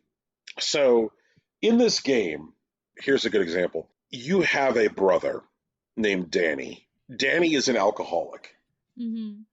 And like early goings in the game when you're like in your 20s, like Danny is like always bothering you for money. He's like, "Hey bro, can I have some money?" And he's just like asking you for money like all the time. Right. And you know it's for booze. Right. And there comes a point in the game where Danny is in his 30s and he's been in recovery for 2 years. Okay? Mm-hmm. So Danny's on the wagon for 2 years.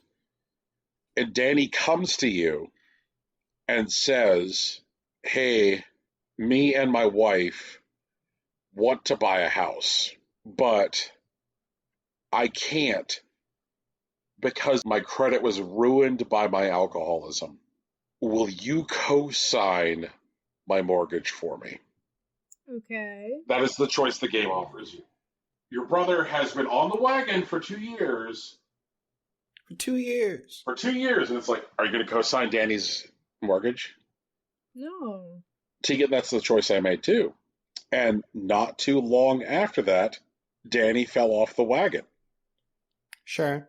And his wife left him. Yeah. Of course, I'm out here wondering, because like Danny and his wife wanted to buy a house because they were having children. His wife was pregnant. Like, what if things had gone the other way? Like, would Danny have stayed on the wagon with the house? I mean, statistically speaking, no, right? Mm-hmm. Right. Normally when games present you with like moments like this, it's like very like Walking Dead Clementine will remember that bullshit where you're like, you could either just like straight brick in someone's mouth or like eat an ice cream cone. And like, you're always like, Jesus Christ, I'll eat an ice cream cone. Jesus. Like, what are you talking about? Like, the presentation of choice, but like the choice has no emotional complexity. Also, like, it's very clear in the game that your employer is abusive of all of its employees, and that like the tools it uses to manage like productivity are designed to be abusive. Like the fact that like your employer like presents work to you in the warehouse as a match 3 puzzler is abusive. It's really goofy, yeah. Yeah, and so like there's a point where your friend Jules, who left your employer, a company called Jokey Jokey, like Jules leaves Jokey Jokey and becomes independently wealthy and asks you if you will serve as an anonymous, unnamed source for a journalist who's trying to expose Jokey Jokey named Vivian. It's like, hey, will you talk to Vivian for Vivian's story? And it's like, oh, fuck, like, I've got, like, 2 kids, I've got a mortgage, like, I know Jokey Jokey is evil, like, and it just... I found it to be, like, a really hard question in game because, like, I know Jokey Jokey is evil, but if I help Vivian write her expose of Jokey Jokey, I could lose my job, Jokey Jokey could sue me, like, there's any number of, like, terrible potential fallouts for doing that. And like the game is like replete with narrative choices which are not obviously like signposted as this is the right choice, this is the wrong choice. And like that's the usual thing that like bothers me. Like there's a moment in the game where things are like difficult in your relationship with Vivian. Like if you choose to marry Vivian, like there was an earlier branch on the path where like it is entirely possible to, I guess, play this game and never marry Vivian. But I married Vivian. And... Wait, the woman that's doing the expose? I'm sorry. Like, I did not marry Vivian. He married the dude who ended up being his wife. But you don't have to marry the dude who ends up being your wife. No, I'm sorry. I didn't marry Vivian. It's okay. You don't know your wife's name. That's fine. I ended up marrying Robin. Cool. Right. And... Can I marry Vivian? Who knows? Like, there may very well be a marry Vivian path. Okay. And there comes a moment where you have the possibility of having a pretty bad argument with your wife. And like I have that argument. And like shortly after that argument, the game lets you, if you want to, message a former romantic partner with just like, hey, remember me? And I was just like, no, I'm not going to send that fucking message. Like, I'm not going to be that person. And like, I know that like there is like an entirely other path in the game that like allows you to like eventually leave your wife and like remarry your ex-girlfriend. Like, I know that that is a path in this game. Mm-hmm. And unfortunately, I got spoiled on that, like, during my playthrough. But what I didn't know was that, like, later on in life, that person who I have maintained, or what I'll call, like, a friendly relationship, if not a frequent relationship, like, I don't talk to her often. I talk to her every few years. Like, she reaches out and says, like, hey, I have a cancer diagnosis. I'm really scared. Mm. And what I found out is that, like, whether or not you leave your wife and go be with her, she'll always get cancer. So, like, she reaches out to you as a friend and is like, hey, I have cancer. And she chooses to not tell you that she has cancer until the first day of her chemotherapy. And she's like, hey, I don't want to tell a lot of people I have cancer. Like, this is really hard for me. Can you come with me to chemo today? Can you take me to chemo and drive me home? And the day that she reaches out to you to take her to chemo is the day which is supposed to be your eldest child's going away to college party. And so, like, there's this moment where, like, you have to choose. Take your old friend who you have not been romantic with for, like, 25 years to chemo, or go to your kids going away to college party and then like navigate the reaction to that, which I found really difficult, you know, like personally, because I was like, man, like, how will this make my kid feel? And how will this make my friend feel? And my friend could die, but not going to this party will change my kid forever. Like, it's not a simple decision. Like, and so often, like, when games present you moments like this, it feels like simple decisions. Well, honestly, what you're describing to me sounds like Disco Elysium plus Match 3, which is cool. Yeah. Also, I've been trying to Google this game, and it does not exist. Oh, no, it's been ruining my life. I didn't want to say anything, Jesus. It keeps giving me Die Another Day. Fucking yeah, like, yeah, this game, I can't find this game, Brian. Yeah, like, oh my god.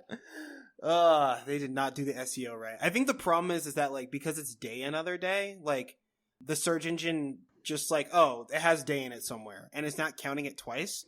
Right.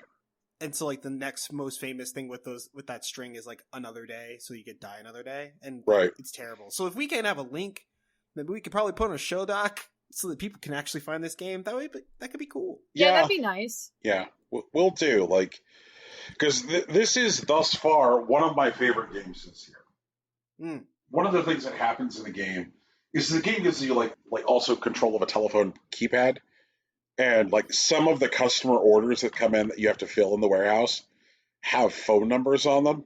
And so like there's this like whole component of the game of like, because you're lonely and at work, like, do you decide to call the customer? Oh shit. Yeah. Yeah, it's big disco. Which also like has like really big feelings. I really liked a lot of the things that this game was doing. And when I finally reached the end of a playthrough, it gave me like an ending which like knocked me flat on my ass, which was like a screen that like graded the company on like how much productivity it was able to get out of me before I like left the company. Mm-hmm. I was like, ah. So that was a whole other feeling. Brian, where do people play Day Another Day? There are a few ways to play it. Let me grab you a Steam link. And it is called Day Another Day, right? Yep. You're absolutely positive it's called Day Another Day. Oh my god. I'm just saying we can't find it. Yep.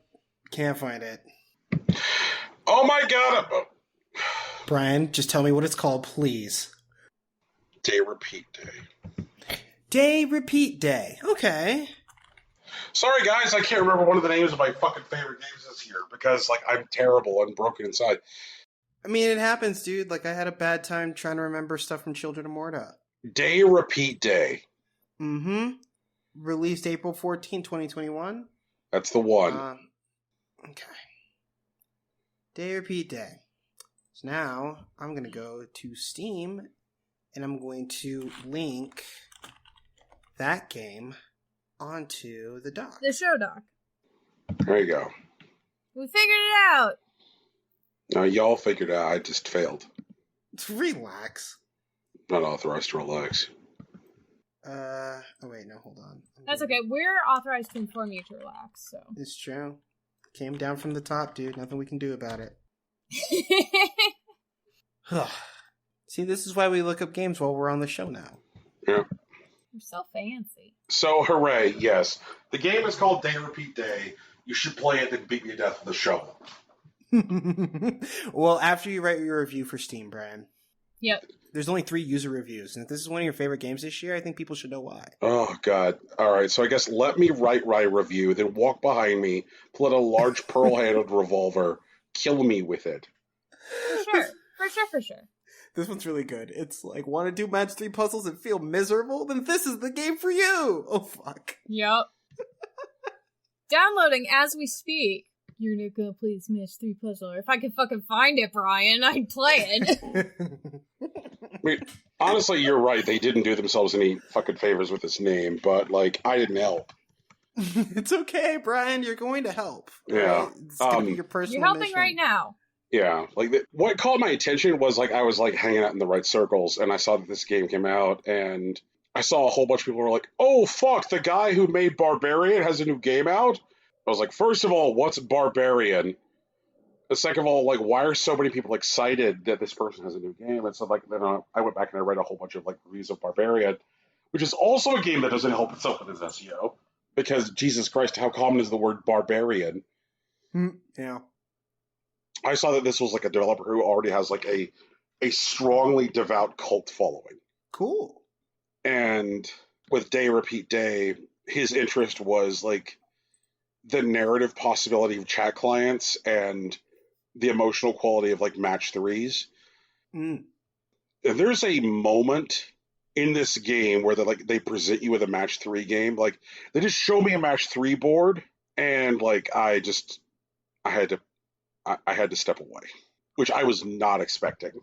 I did not think a match 3 puzzle game could have a, like, I now need to step away from the game moment because of, like, the board it showed me. It's like, all right, fine. Fuck you, game. Fine, fuck it, whatever. I will buy it, and then I'll record its gameplay. And yet my list grows longer. Brian, tell me about The Longing. The Longing is a game that I could have played starting in March of last year on PC. Sure. The Longing came out, like, near the beginning of quarantine, but, like, was a low-profile PC release, and so it skipped a lot of people's attention. But it came out on Switch the day of the Indie World release. So, like, hooray, The Longing! And I was like, game about being a depressed piece of garbage wandering around a fucking underground cave. That sounds like a great time. And so, like, I picked The Longing. And it delivers exactly what it says it does. Okay. But, like, the thing I did not understand or realize about the game is this game has very deliberate and very easily identifiable game hooks. Which is, like, one of the first things I did in the game was, like, in your little room, as your, like, little piece of shit, you're like, here I am, I'm the shade. This is my little room that I sit in as a piece of shit. You have, like, 2 copies of books sitting on your, like, chair-side table. You have a copy of Thus Spoke Zarathustra, and you have a copy of Moby Dick. And I sat down reading Moby Dick, and I realized that in-game, time passed faster when I was reading. That's interesting. Oh, that's neat. Right. Which made me realize, oh, there's things in-game that make time pass faster. Wait! Hold on! Sorry, my brain just started working. Yep. The Longing is a game that was on the Indie World Showcase. Yep. Yeah, it was. I could have sworn Brian was going to say, like, what? 400 days to play a game? Fuck this game and never touch it? He's playing it? Okay. Yes. I thought The same damn thing. I saw that game and said, that's a game Brian will never play. I might play it, though. Honestly, like... Nice. 10 out of 10. If you guys didn't see this game and immediately say this is Brian's bullshit, I've done a bad job of explaining myself for the last 4 years. There have been a number of instances where we tell you we think you're never going to play a game, and you're like, I've done a bad job of telegraphing what my bullshit is. Like, there have been a number of instances where that's happened. It's come up more... No, actually, about a finger's number amount of times, I think. Okay. Well, I think I can count it on one hand. Yeah. But it's happened. So this is exactly my bullshit. Okay. Yeah. And I'm pretty in love with this game. And I've spent some time with it now. I've started mining with my sad little shade. I've got my sad pickaxe. I mine sad crystals. Mm-hmm. I found a place called the Halls of Eternity. Uh-huh. The Halls of Eternity are bad. I don't like them. Really? Yes. You don't like them. What's wrong with the Halls of Eternity, man? Guess what doesn't pass in there, Rocky? Oh, there it is. Yeah. They give it away in the name. Is it time? Is it time? Is it time? Is it time? I'm gonna guess. Is it time? Yes. Time doesn't pass in the Hall of Eternity? Hell yeah. Right. So the thing that I like about The Longing is that The Longing is a game that says, superficially, if you don't do anything, this game will finish in 400 days. Right. Like, you could just sit here jacking off all over yourself, and 400 days from now, the game will end. But the cool thing about The Longing is that you can do things that will manipulate how long it'll take to finish the game. Okay. And, like, I have discovered that finding things to decorate my sad little bedroom makes my shade happier. And so then when my shade is happier, spending time in his bedroom isn't so sad. And so time passes faster. Makes sense. Yeah. And so the game becomes about, like, finding ways to make time feel like it's passing faster, which is really cool. Something else I know that I've talked about on this show is, like, I like idle games. Games where things just happen as a result of the passage of time. Mm-hmm. Like your cookie clicker or your, like, adventure capitalist. Like, I like that genre. Like, I know that, like, I think it was 2 years ago where, like, I was like, yeah, man, this whole game lets you, like, fight against a sentient potato as time passes. Like, and people were like, whatever, nerd. And, like, The Longing takes, like, sad home decoration sim plus idle game, plus just, like, unbearable crushing weight of loneliness, and it takes those three things and turns them into a single game. And that's very, very neat. Like, one of the things that happens in the game, like, just after you've had the game for 2 days, like, 2 days after the first time you open the game asks you, do you want to leave the caverns? And the king, who is still slumbering, charged you with never leaving the caverns. Like, do not leave the caverns until I wake. Right. Mm-hmm. And so, like... So you can just peace out, essentially. And this is something I guess I truly don't know. Because it offered me that prompt, and I said, no, I don't want to leave the caverns. The king told me not to. Like, and I have to wonder, like, one of the types of mounting tension that the game will offer me over the next year and change is, like, making it increasingly imperative to feel like I must leave the caverns. But it was good to just, like, toss it out there early and be like, hey, you want to leave the caverns? I was like, oh, man. Your character's, like, internal monologue, internal narration is, like, very sad. Or he's just like, I'm just so lonely. Mm-hmm. Maybe shadows will play with me. And you're like, oh, God. Like, just... So, like, the game is, like, very powerful in what it does. And, like, there's things it does which are, like, entirely powered by waiting. Like, the first time you encounter a door where, like, you just have to keep on, like, leaning on the door for, like, a real period of time in real world.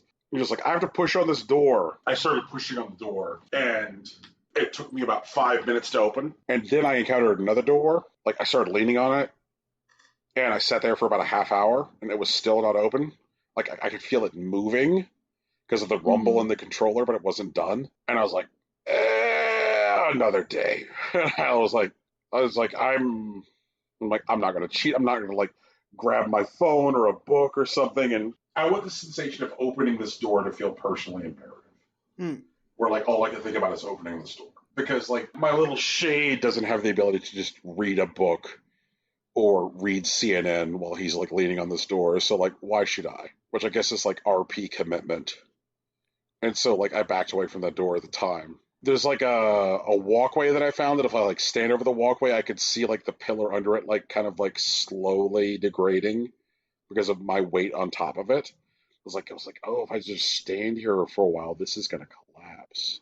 And so like on like a day where I know I've got like a good amount of time to like commit, you know, I'm going to like stand over that pillar until it collapses so that way I can explore. But like, yeah, it's very pretty. It's very sad. It's kind of like goth Tamagotchi, you know? Gothagotchi. I like it. I think it's something. I'm surprised you guys aren't playing Gothagotchi right now. I mean, we're recording a podcast. Oh, okay. Well, yeah, we're a little busy. That hasn't stopped taking before. It was one time. I mean, it was more than one time. Yeah, I know. Okay. It's a lot of times. Also played Rain on Your Parade. Rain on Your Parade is a video game available for the Nintendo Switch, where you play a shitty rain cloud. Oh, rude. And you have the ability to rain on people and ruin their time. And it is a fun time. It's a very comedy game. And as you like progress through Rain on Your Parade, it gives you more abilities. You eventually gain the ability to like have thunder and lightning from your little rain cloud, so it's not just like water leaking at your bottom. Once you have the thunder and lightning, like you can like startle large groups of people even without necessarily like directly touching them. So like there's a level where there's like a bomb and you don't want the bomb to be diffused, you want the bomb to explode. And so like you have to like shoo away the various like bomb squads trying to approach the bomb. And like trying to do it initially with just access to rain is like impossible. But like then great grandfather Cloud is like, hey, come back later when you have more abilities. Like then you'll be able to keep the bomb squad away. So like I came back like once I had access to like thunder and lightning, and I used lightning to like set some trash that was near the bomb on fire, so that way people were like scared to get closer to it, and then rained on the people who like were willing to go close, and used thunder to keep larger groups away, which was neat. Also, like you can suck up liquids into your cloud that aren't water. There was a level which was like a warehouse, which was like, hey, this is a warehouse. Set the warehouse on fire. And I was like, okay. And so like I went over this like oil slick, and I like sucked the oil into. No, that's the opposite. Not oil. Don't put oil on the fire. Don't put oil on a fire? No, don't do it. I did it. I did it. Don't. No. That's what I did. You fool. Tegan, I wanted to set the warehouse on fire. That's arson, and that's illegal in most places. Clouds are allowed to commit arson. It's true. If a cloud commits arson, I don't know if anyone's going to do anything about it, Teagues. Yeah. I mean, you're not wrong. The game, like, enjoys the jokes it's telling. I came to a level where, with, like, a Metal Gear Solid Style 1 debrief, where it, like, brought up, like, a communicator, it was like, Cloud, here's what you need to do. And in that level, like, every one of the NPCs had, like, awareness cones. And so, like, I had to sneak through the level as a Cloud, and it gave, like, everybody, like, Metal Gear Solid style, like, alert noises, too, like, if they saw me. To boot, they also gave my Cloud a stupid fucking bandana in that level. And if you get caught in that level, then sure enough, the game goes like, Cloud! Cloud! They do the bit. They commit to the bit. There's a level where you encounter a frog, and the frog is like, hey, Cloud, I was the star of a popular video game in the 1980s. Will you help some friends cross the street? And I was like, okay, frog. Yeah, I will. You're cool in my book. It's a fun game. They let you decorate your own Cloud's face, so you're allowed to draw your own Cloud's face, and then you like get hats and accessories for your Cloud. My Cloud is currently holding a guitar, so that way anytime like I have a lightning strike, there's also a guitar riff. It's very silly. And like there was a point where like Grandfather Cloud was also like explaining the progression system to me. And he's like, oh, okay, so as you finish levels, you'll acquire cloud coins, and you can exchange cloud coins for... Which buddy's like, no, just kidding, this is a real video game. Like, just, we're going to unlock abilities as you need them. And I was like, oh, bold video game, making fun of, like, currency-based progression mechanics. That seems neat. It's a fun time. It's very silly. So if you want to play, like, a goofy, narrative-based comedy game with, like, an interesting mechanic, like, this is one. Like, raining on people is silly and fun. It does it well. It's definitely big Untitled Goose Game vibes. Very much so. Also, I guess Blaseball continues to happen. Oh, did the Worms win? Who won this week? No, it was the Stakes, right? Yeah, it wasn't us. Okay. We were so close. And yet so far. What's weird is that, like, Tegan and I had, like... We ended up in the same place, you know? Yeah, I think we did. Yeah. Like, you went into, like, the playoffs with something like 117,000 coins. I did. So many fucking coins. It was excellent and also wild. Right. And I was very excited. And then I literally lost everything because apparently I was part of the 1% who fucking knew. I didn't mean to have all of the money. I just did. I didn't have all of the money. Said Elon Musk. Don't let anyone fool you. I totally did. And I guess I must have been, like, the top 2%, because, like, I had a shit ton of money, like, just shy of 100,000 coins. And I was like, I want to swing my business about. And I, like, dumped almost all of my money into tickets to spend on the Wills election. And it shows you in real time, like, what percentage of the voting your voting accounts for with the Wills. And it's like, you account for 32% of all Wills voting. And, like, I attempted to dump all of my tickets, which was a considerable amount, into making Jessica Telephone come to my team. And, like, once the election was over, I was like, nah, that's not happening. Not only is Jessica Telephone not coming to your team, she's been traded to the Tokyo Lift. I don't know. Fuck them, feed them beans, and I'll try again next time. Damn. I'm just going to keep on trying to get Jessica Telephone on my team. I just lost all my coins, so now I don't know what to do. I have to earn them all back. Tegan, I also have no, like, I've got, like, 3,000 coins, because I, like, spend all in, like, a single huge bet, like, really, and then nothing happened. You gotta coordinate with your team better. I do. That's true. That means I need to take to Twitter and be like, Twitter, telephone to the wings. Please understand. Rocky, how's Blaseball been treating you? I didn't pay a lot of attention this week, but also we got rocked, and we lost a bunch of good players. So, you know, not great. It's rough out here. We do have salmon cannons in the ballpark, though. So another game that I've been playing is Where Cards Fall. This happened, like, as a result of Blaseball getting nominated for a fucking Hugo Award, right? What? So, like, Blaseball got... Yes. Okay. Yeah, sure. Why not? So Blaseball now has a category for best video game. Blaseball has a category for best video game. You want to run that one by me again, Chief? The Hugos now have a category for, like, best video game. And one of the nominees was Blaseball. So, like, this is the first year that the Hugos have had this category.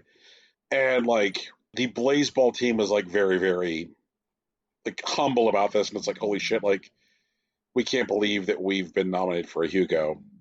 And, you know, like, you look at the games that got nominated in the category, it's Animal Crossing New Horizons, Final Fantasy VII Remake, Hades, Last of Us Part 2, Spiritfarer, and Blaseball.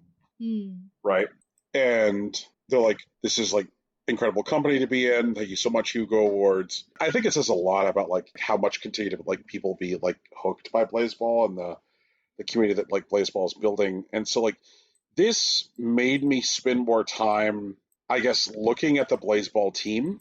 And I didn't realize until this week that Blaseball was the second game from this team. What on earth was the first game? The first game was a game called Where Cards Fall. Right. Which came out in October of 2019 for Apple Arcade. And is coming out, expected next month, for Steam and Nintendo Switch. And it's like a very pretty puzzle game where you're building these houses of cards in order to traverse various puzzle areas. How do I get from here to there? I will need to build a series of houses of cards in the intervening area to get there. How do I do it? What sequence? How big do the houses need to be? That kind of thing. And so there are complications with your set, not being able to collapse a house of cards while your character is standing on them, that kind of thing. As the houses become bigger, they also become taller. So you can't make them wide and low. They have to be wide and high. And so trying to figure out how to get from here to there is an interesting thing. And so it was a neat thing to discover that Blaseball is not just a case of lightning striking with this team. They were a strong game dev team before. Just they're hey, what if we try this? And then just really not to make a terrible baseball pun, then they just hit it out of the park. In between some of the stuff, which is taking more of my time this week, Day Repeat Day, The Longing and Rain on Your Parade. I've also squeezed in a little bit of Where Cards Fall. I guess the last thing I want to talk about is dumb, which is that Facebook wants me to buy a $200 durian. The fruit? Wants you to buy a $200 fruit? Yes. Why? Yes. What on earth in your purchase history has made the algorithm go, Brian wants a very expensive fruit? A very expensive stinky fruit. Right. I don't know. It showed me this boutique ad where they're oh, the finest of durian farms. And there's all of these beautiful helicopter shots of durian farms and the finest durian farms, the best durians. And they're do you want a durian? Try the Emperor durian. It's only $230 per durian. And so there's all of these durians ranging between $200 to $350. And I'm who is getting taken by this fucking ad? Who's I have to get out my wallet now to buy a $250 fucking durian. There was a durian listed that was called the Grand Vizier durian. They're with a hint of this in the bouquet and a smell of this. What the fuck is this? And honestly, it made me wonder what kind of asshole I am, because I have bought things from targeted Facebook advertising before, including a wine and cider making kit. And I was what is it about my history that says Brian's the guy who's going to spend $200 on a single fucking durian? Not even a case of durian. Brian will believe that there's such a thing as a $200 durian. Do I strike y'all as that kind of asshole? I feel I can imagine a different week where you are less angry about this, where you're just kind of hey man, so I pulled the trigger on something dumb. I was thinking about new things to use with my Bruisey kit, and I saw this boutique durian. Now hear me out. Durians are, nasty, awful, garbage fruit. Smells like trash, tastes worse. But I think it could make a very stupid wine. I also think it would make a very stupid wine. Please buy a $200 durian, Brian. Rocky is right. In this timeline, you need to be the one to buy the $200 durian and turn it into a stupid, nasty wine. Rocky is right. Please turn a $200 durian into a garbage wine. Okay. So I guess here's where I need to tread carefully. Mm-hmm. Oh. I like durian. Oh my god. Once again, Brian, it's you! Brian, why do you like durian? Okay. It's stinky. It's really stinky. Durian smells like smoked oysters. Oh, it does not. Oh, it does not. If that's what smoked oysters smell like. Oh, wow. Brian's like, I can't believe Facebook would assume me, of all people, would want to buy a boutique $200 durian. It's like, actually, I like durians. Oh. You know, I am Turns out, durian delicious. But no, Rocky, come with me on this journey. Okay, come on, dude, let's go. Brian, just tell me, was this before or after you had purchased the Vietnamese coffee kit? You mean this ad? Yes, of course. Yes. Yeah. After. Got him. No, whatever, Brian. Brian's all right, let's go. I'm ready. I'm here. I'm strapped in, seatbelt on. I like oranges. I like bananas. I like apples. But you are going to be hard fucking pressed to like come to me with the story of the $200 orange. And this is, I think, essentially the same thing. They are sitting in a room going like, there's some douchebags, right? There's some fucking douchebags who exoticize Asia in a really terrible and unhealthy way, right? And like, we could just show them durians that cost $200 and they're going to buy them. And they're going to then brag to their friends about how they bought a $200 durian. Well, yeah. That's the problem. I like durian. I also recognize that durian is never worth $200 per unit, right? Sure, yeah. Those two things can be true at the same time. I believe you, yeah. Right. So here's my problem. That means that this ad is for durian douchebags. Yes. So that's my problem, is that Facebook thought that I was a durian douchebag. They're like, this is a fucking guy who's going to spend $200 on a durian. Like, this is the fucking guy right here. This is the guy who will spend $200 on the stinky fruit. I'm not that guy. That's good to hear, Brian. Why did it think I was that man? Brian. We've already covered this. No, we haven't. Oh my god. Brian, because in another timeline you literally are that man and you bought that $200 durian to make a wine. You already did it, and then you told us about it like 3 weeks later. You started with, so guys, I did a thing. There's a timeline where like I bought you that tequila just like 3 months later, and you bought that while like sipping reposado or something. Oh like... no. Oh no. I am appreciative that you like sent me down a tequila hole. That was nice. Mm-hmm. But the idea that like there's some kind of like butterfly effect where I'm in Rocky's tequila hole and I'm just like, $200 spiky fruit. Let's do it. Just like, am I that terrible, guys? Like, I don't think you're terrible, but it's just...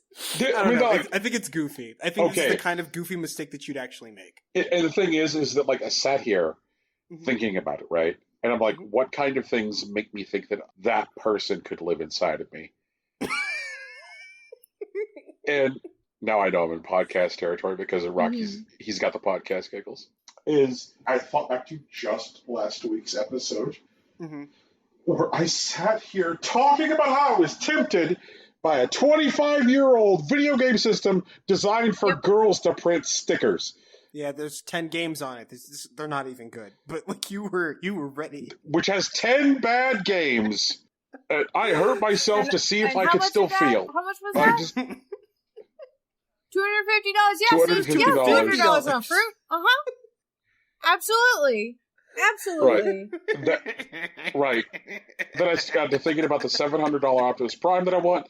Yep. And I was like, all of my feelings are wrong, and I am built to suffer.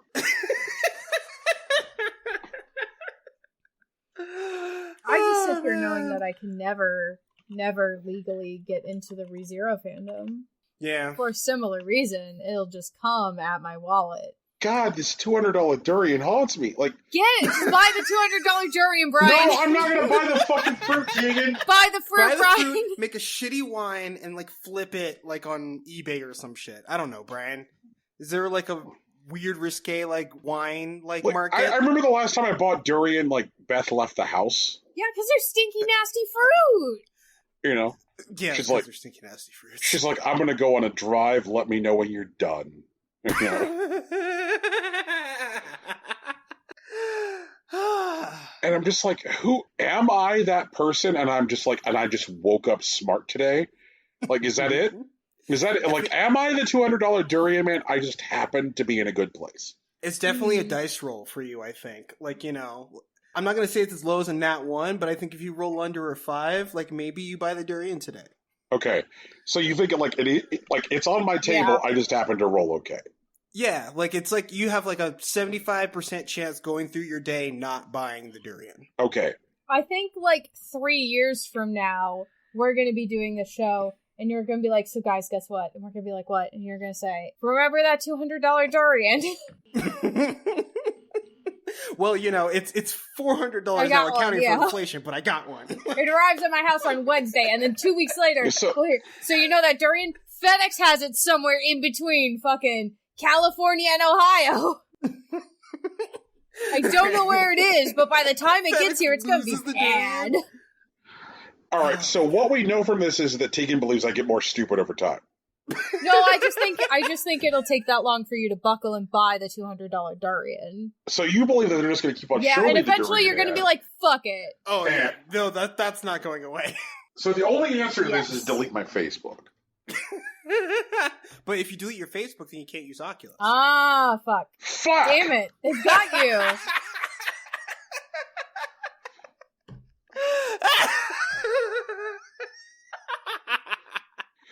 So if I get scared by the $200 Durian, I can't play Resident Evil 4 in VR. Yes. Yeah. If you get scared by the $200 Durian, you just have to play Resident Evil 4 in VR to remind you what real fear is.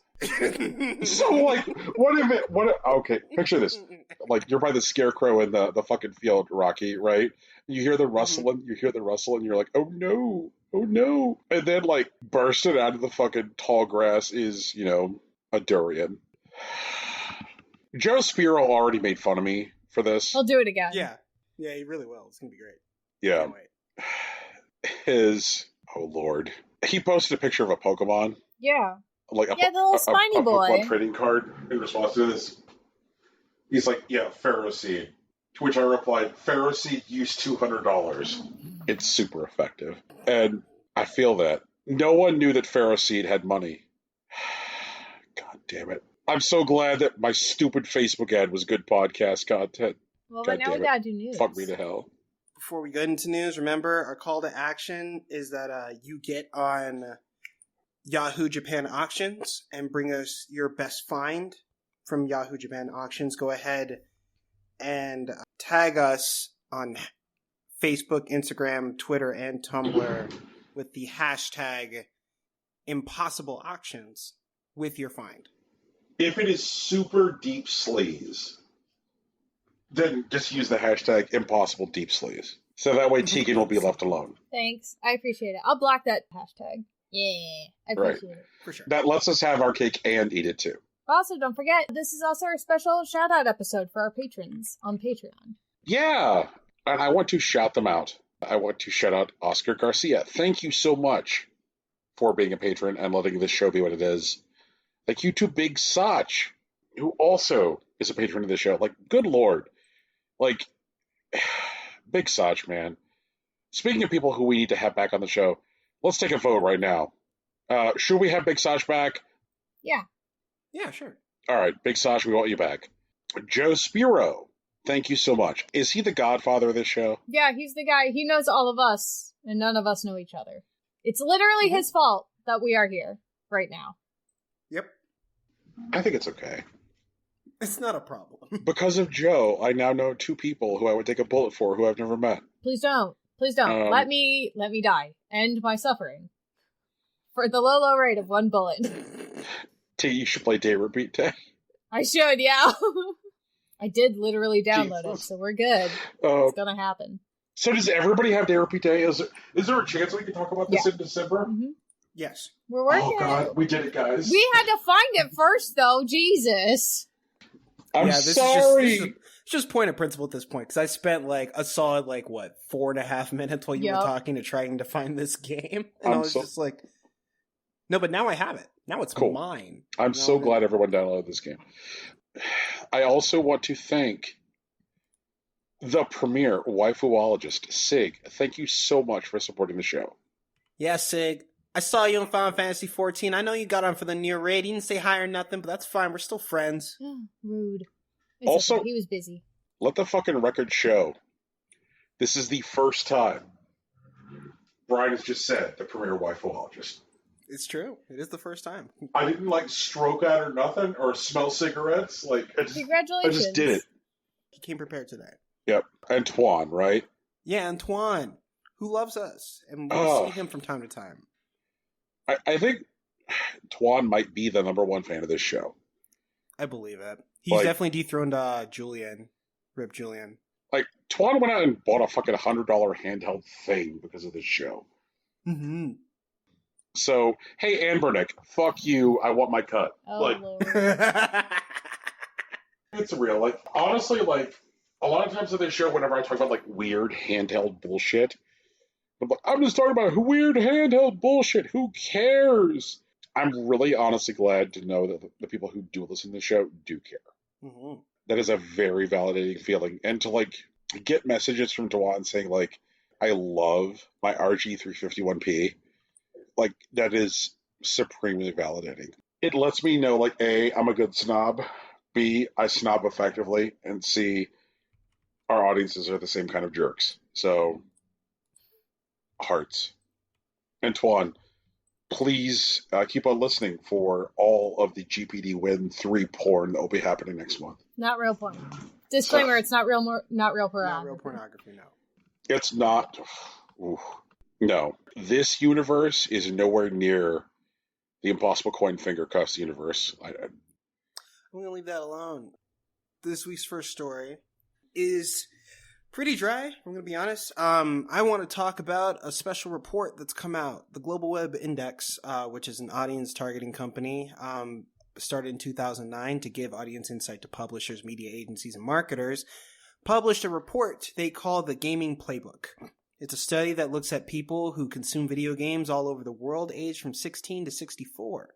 They are on 5 continents, if I remember correctly. I don't think there is any African representation, but North and South America, Europe, Asia, and Australia are all represented. There is a lot of common stuff. More people play games on mobile devices, including smartphones, than consoles or PC, but PC is definitely second in line.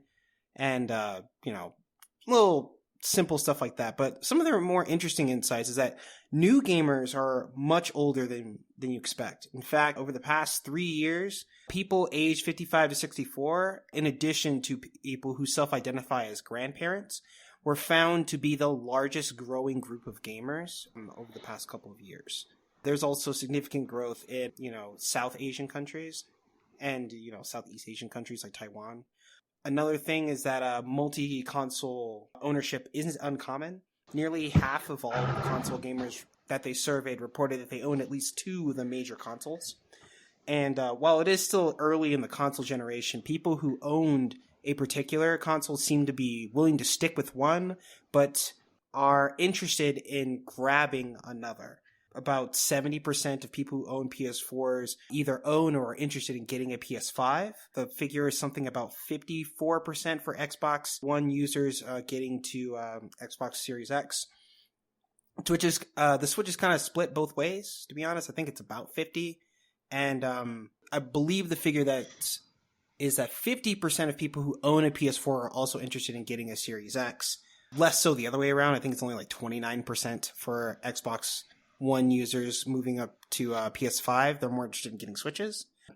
As far as subscriptions go, a little less than half of all console users actually have a gaming subscription, at least according to the survey. They found that PlayStation Now is actually more popular than PlayStation Plus, which fucking baffled me, but whatever. And apparently only about 22% of their respondents that own PCs or laptops actually use Steam, which I don't know where else they're getting their games, I guess. Well, I mean, I do. Maybe they're getting it from Epic, because they did give away a lot of games over the past couple of years. Or maybe there's also Itch. GOG is still around. They're still goofing. They also spent a lot of time talking about esports fans, because, it is a growing market. It represents about 15% of all their respondents, people who consider themselves fans of esports.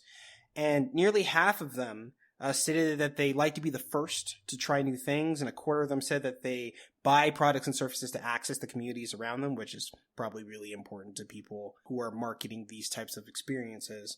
Nearly a quarter of the fans said that they'd be willing to promote brands if the product enhances their online reputation or status, grants them access to exclusive content or services, and or insider knowledge about the brand and or its products. And also something that I didn't really, I mean, I feel like I knew, but I really didn't think that hard about. But at least around the world, FIFA Interactive World Cup and Call of Duty League are by far the most common esports agencies that players are interested in. League of Legends hangs out in some East and Southeastern countries, East or South Asian countries, and Fortnite World Cup is pretty big in the US, Germany, and Japan, but for the most part, it's Call of Duty League and FIFA Interactive World Cup. PUBG is also pretty big in South Asia. The report is pretty interesting. It's not anything that's going to shape everything, but I'm interested in older gamers and multi-children households becoming a lot bigger in terms of growth vectors for gaming and how that will shape marketing and almost certainly development in the future. But, see what happens. Yeah, honestly, that's very interesting to me. And I know, especially in light of some stories that we're going to be talking about later on, it makes it feel like the way that Sony is currently viewing game development is reductive, because it feels like with the way that they're developing games is still very much white men in the United States 18 to 34 is it. Yeah. So to hear about people who are calling themselves grandpa, I saw some stuff this week about the developers of Simon's Cat being holy shit, we're absolutely floored with the download numbers and the engagement numbers for the Simon's Cat game. And they said, we're going to continue to develop for this game, as long as engagement remains what it is. And currently, the Simon's Cat game has, a 500 puzzle story where you, chase off the local government and you prevent development of the community garden. But they're we're open to adding more. And to hear that there are people who have already played all 500 puzzles in Simon's Cat makes me wonder, who are these people? And not in a Seinfeld way, where you're doubting that the people exist, but more who are these people? Because I have to wonder, some meaningful percentage of them have to be the players that Rocky's talking about. They have to be these older players. And I guess this is the part where I say man, whether or not it's real or whether or not I want to talk about it, at some point I am those older players. I'm 42 this year. Am I an older player? You're getting there. I mean, we're all going to be there eventually. I just hope they stick us all in a home with good Wi-Fi. Mm-hmm. Man, I am going to... So, late last night, I came to the realization that for the life that I want to live, I need a lot more money. Yeah. Rocky, I saw that tweet and I was amazed by it and I loved it. No, apparently it resonated with some people. I mean, you're not wrong. Oh my god. But man, whatever I need to ensure a gaming ecosystem in whatever my sunset days end up being, I need to be prepared for that. Yeah. I need to be able to sit down. It's yeah, so this is the new home. What's the Wi-Fi situation like? Can I get LAN cables? Do I have a good connection? It's no, well, I'm going to buy one. That's it. I want that to be my answer at the very least. I don't want to be in a place where well, I guess I'm fucked. That sounds insane. I can't let myself end up there. I wish that this story had buy console numbers for whether or not the person is buying into the subscription service. Because they just have these cross console numbers, less than 50% of users of. Oh, no. I paraphrase, but in the actual report, so it's 37% of people, or of their respondents, the people they talked to, bought into PlayStation Now compared to 27% for PS Plus. what were the numbers for Game Pass Ultimate? It doesn't split between Pass and Pass Ultimate, but it's 34% bought into Game Pass, 22% are interested, versus Xbox Live, which is 48% bought in and 17% are interested. That's the thing. More people perceive that Game Pass is a subscription than Xbox Live, even though they are both subscriptions. Right. Perception. So much of the stuff that Don Matrick said he wanted to do at the beginning of the Xbox One generation has now effectively been done, but like the way that it's been done is more friendly to the community that will consume the end like product. But like the way that Don Matrick presented it at the launch of the Xbox One was just like, hey, here's the direction of gaming, fuck you. People wouldn't have it. Sure. But now that like Dad has come out in like the bomber jacket, is like turned the chair around and sat down backwards in the chair and is like, hey son, are you okay? We've become more all right with it. I'm really curious to see like where these numbers go, because there's going to be some percentage of players that like I guess age into this demographic who are like, yeah, you know, like I'm so used to subscriptions being everything because capitalism has stomped a hole in my throat. You know, like I already give Netflix money, I already give. My opinions are not representative of Amazon. Tegan, did you make the noise? I did make the noise. Yeah, I did. Yep. Okay, then can you do the rest of the disclaimer so I can talk? Brian's opinions are his own. They are not beholden to the massive corporation that is Amazon or any of its subsidiaries or affiliates. And he should really just clip this part out so that we can just add it in at a later time, so that he doesn't have to do the disclaimer song every single time. Right. Also, hey, don't try this at home. Right. Yeah, don't try this at home, Jesus. I think there's going to be people who are going to be like aging into that older demographic who are used to subscriptions, be they like Amazon Prime or Netflix, who like when they get to 55 are just like, oh, okay, subscriptions for stuff. As a person who exists within late capitalism, I've already been trained to be okay with this. Like, yeah, I believe that. Yeah. And this is where it comes down to like long game versus like short game. Microsoft is playing the long game. Yeah. They understand platforms are more important than like physical plastic boxes. Physical plastic boxes are like only kind of superficially important right now. That's the weird, depressing part, is that like Sony doesn't understand that. They're just like, yeah, man, weird plastic boxes, we're number one. And it's like, oh, man, the race is no longer about weird plastic boxes. And they're like, well, what if Nathan Drake was falling down a mountain? It's like, that's not, it's okay, Grandpa. Exactly. Yep. That meme 100 times. Like, Sony is Grandpa. Like, what? Fuck. Why doesn't Sony get it? Once again, they're like currently in trauma. God damn it. Jim Ryan, one day your door will have a sound of knocking. I'm not saying that day is today, but one day that sound will be me. And all I have is some questions. But not in like a Tucker Carlson kind of way. Oh, God. Hey, who wants to talk about Sony? You do! I thought we were already talking about Sony. Yeah, we were already talking about Sony, but I think you want to talk about Sony some more. I do. Players have identified that there is a growing number of PS3 games which no longer accept patches from the server. That is a concern. Yep. The games include Dante's Inferno, Castlevania Lords of the Shadow, and Street Fighter III: Third Strike.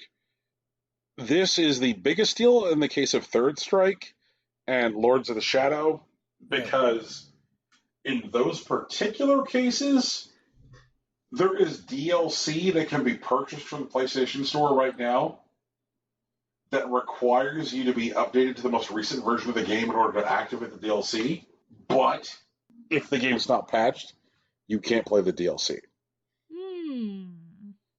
And so here we are.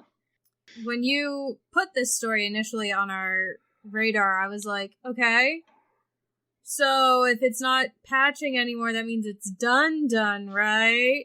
I see the problem now. I am a fool and a buffoon. Tegan, that's my bit. Well, I don't understand how video games work, so this time it's my bit. Okay. Fair enough. Rocky, it's not your bit. How do you feel? This wasn't exactly what was promised, if I remember correctly. I mean, while the store did let them buy the game, presumably you get access to all the things that license, like, entitles you to. Which generally includes balance patches or, like, updates and whatnot. So with that stuff missing, that feels like them reneging on the license. I'm interested to see if there is some sort of legal recourse, or if there's some weird nonsense in the terms of service that, like, doesn't obligate Sony to keep the content up as long as the game is available for sale. But I'd like to see, like, some sort of legal challenge to this. Something that really bothers me about this is that, like, the number of games impacted by this grew by, like, 13 overnight. As people were, like, looking for the code that said, like, no more updates from server, initially they identified 34 games. So, like, these 34 games! And then, like, after they found the relevant code, the responsible hackers then said, like, oh, okay, we ran the code again today, and now there's 13 more games. God, and it's like, so because these are digital goods, there isn't, like, a scarcity defense that people could use. Like, you know, like, they're saying, like, hey, we're starting to wind down the store. And they're like, cool, I want to buy the game and make sure I get it. And if they're not patching, it's not because, like, there aren't enough patches to go out, right? Like, you just keep the shit on the server. This is, like, especially egregious for no good reason. I hope there is some sort of, like, class action brewing about this, because, like, it's beyond, like, this isn't cool. Like, this is actually just, like, not delivering a product. Yeah. It's gross. It's really gross. I want this to be a lawsuit, and not necessarily because Microsoft is doing all this shit right. Because, yes, Microsoft is doing all this shit right. But I honestly believe that if we are in the part of late-stage capitalism where we're now, like, just, like, large mega corporations, like, shoring up their defenses as they sell us more products, the world is healthier the more mega corporations there are. The less mega corporations, the worse. If for no other reason, Sony exists and keeps the world healthier. So, like, Sony, please, for the love of fucking God, just get your shit together, because if it just turns into just, like, one megacorp to buy our games from, then the world is worse. So please, figure this out. Fuck. Ugh. Tegan? Yeah? Do you have news about our oppressive future? I have news. I don't know if it's about our oppressive future, but the FCC, the Federal Communications Commission, has made its own speed testing app. It's available on Android and iOS, of course, and it's basically designed so that they can get accurate speed testing data from you, the user of the internet, and not the mega corporation that is selling you the internet. Because, surprising literally no one on this podcast, all of the mega corporations that own the internet are basically saying, oh yeah, no, we cover this area. They totally have coverage, and it's good coverage just like you want. And then they definitely do not cover that area. So they're trying to, you know, as the pandemic has literally shown, like, the internet's very important at this point for anyone to do fucking anything. So they're trying to cut down on that bullshit with getting their own data direct from you. So, better than before? I don't know. But the acting chair, Jessica Rosenworcel, ooh, that's a name, said to the press, to close the gap between digital haves and have-nots, we are working to build a comprehensive, user-friendly dataset on broadband availability. Expanding the base of consumers who use the FCC test app will enable us to provide improved coverage information to the public and add to the measurement tools we're developing to show where broadband is truly available throughout the United States. I know at least one person IRL who could have used that app a bit ago, but, it's whatever. Not me. It's not me, for the record, but... For sure. My internet's great! I love my internet! This feels like a good time to say, like, hey, y'all. Do you remember Ajit Pai? Yeah, I remember him. Yeah, the guy was an asshole.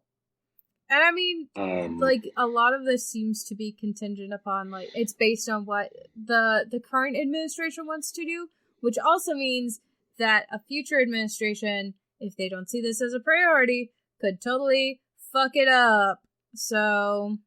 But this does seem like good news. I'm using the app, if not only to have, a mobile, speed test a bit more available. It's only been on for, the past, 3 days or so, because of the way that Tegan, brought this story to our attention. But I have about 3 days of data, and I'm actually interested in what kind of packets they're sending, because, I'm getting some really crazy download speeds. The upload speeds are fine, and, it looks like as I've been moving into the weekend, latency and jitter has been getting better. But I know, they do, really off-peak hours, tests. 4 a.m. style tests, you know what I mean? Where, nothing's going on. So, the numbers are looking, really good in that case. But I'm not sure how great that data would be. Right. In terms of, explaining, how useful the broadband is, on a daily basis. They should, test, at, 4 p.m., or something like that. Right. But FCC usually is open to comment, so it's probably one of the things I am going to comment on when they ask for these types of things. But I'm going to let the app run on my phone, at least for a couple of weeks. If not only just to have my own type of data to see what they're really looking for. Because I don't take speed tests enough, and most of my connections are wired anyways. So, they're generally reliable. I don't really have a problem with my internet, but I'm kind of interested to see how well I can trust this data and see what it's looking for before I bring it to family and friends, because I am interested in this public data set. I think it could be a very useful thing, especially now that the FCC seems to be less interested in taking the internet cable companies word for it when they talk about service. So I'd like for them to have useful information when that time comes. Hey, y'all remember the time that Ajit Pai thought would be funny, and that would make you stop caring about net neutrality if he used a really big coffee mug during a Senate hearing? Yeah. Oh, yeah, actually. Do you remember the time he did the Harlem Shake? I can't wait for both of those moments to be turned into NFTs. Oh, God. I can't wait for both of those moments to be how I find out that he's died. Shit. Do you know how I found out that Prince Philip died? Oh, was it a TikTok? It was a Tumblr meme. Oh, okay, for sure. I was on Tumblr, and they were just you're laughing. A royal necromancer has lost their job, and you're laughing. And I was like, what? Fuck, I feel like I did see it on Twitter, but I did see this TikTok also on Twitter. This girl was pantomiming Philip or whatever, and he sneezes and is just suddenly in heaven, and he looks over and Diana's just sitting there arms crossed staring at him, and it's oh hey Diana, it's ooh. It's great. Kind of shit is great. Fuck. I saw someone say I need to know who Prince Philip and DMX were Horcruxes for. Oh, God. No. Wait, has DMX met the Queen? Or had he met the Queen? He had not. Okay. Yeah. And I'm just oh, man. The idea of someone, using both Prince Philip and DMX's Horcruxes is, amazing. Also, I just continue to, reel at the idea, because, when people saw that picture of Prince Philip, in the back of a car, on his way to go get his Fauci ouchie. Mm-hmm. And he just looked like a fucking literal zombie in a car, just he did. Yeah. That picture got so much mileage. It's still rolling on my TL. And people are like, oh my god, like, look at fucking, like, zombie Prince Philip. And I have to just wonder, like, was there, like, some, like, footman who's like, what? I'm sorry, sir. 'Tis the memes, sir. Like, oh my god. 'Tis the memes, sir. Your Royal Highness, they say that you look like a zombie, sir. And he's just, like, sitting there, and he's just, like, looking in, like, a mirror, and it's like, undead? Like, well, yes, sir. Yes. Yes. You're 99 years of age, sir. Like, they say you're undead. Undead? Yes, sir. Yes, sir. Instead of sugaring your tea, you take brains now, sir. Undead? Yes, sir. Shall I prepare the warm corpse? No. Sleep now. Yes, sir. Right as a rain, sir. That's kind of how I see it. Like, I don't know why I think the Prince Philip memes killed Prince Philip, but I feel like the Prince memes killed Prince Philip. How my cause of death is memes. Honestly, Rocky, like, I hope that the three of us maintain lives that are such that, like, we cannot be killed by memes. For sure. I would like my death to be announced as a meme. I would like my death to be announced specifically with, oh my fucking god, she's fucking dead. Like, it's like, that's just the obituary. Yeah, that's just the obituaries. Oh my fucking god, she's fucking dead. I'll take this. Like, you know the guy, like walking with his girlfriend but looking at another girl's ass? Yeah. Like, there's the guy, and he's just labeled the guy, and, like, he's walking beside cartoons of Tegan, and then the other one's just labeled, like, Tegan's rotting fucking corpse. And, like, there we go. There we go. Like, Tegan doesn't have to be killed by a meme, she just has to be announced as a meme. Yes, I just want my death to be announced by meme. That means if I die before you two, you absolutely have to meme it and put it on the show. Yeah, that sounds fair. Tegan, are we allowed to cry? You're allowed to cry, yeah, but not until after you present the meme. After you present the meme to the audience, then you can sob uncontrollably, that's fine. Rocky, you're in charge. I can do that for you, Teeks. Thanks.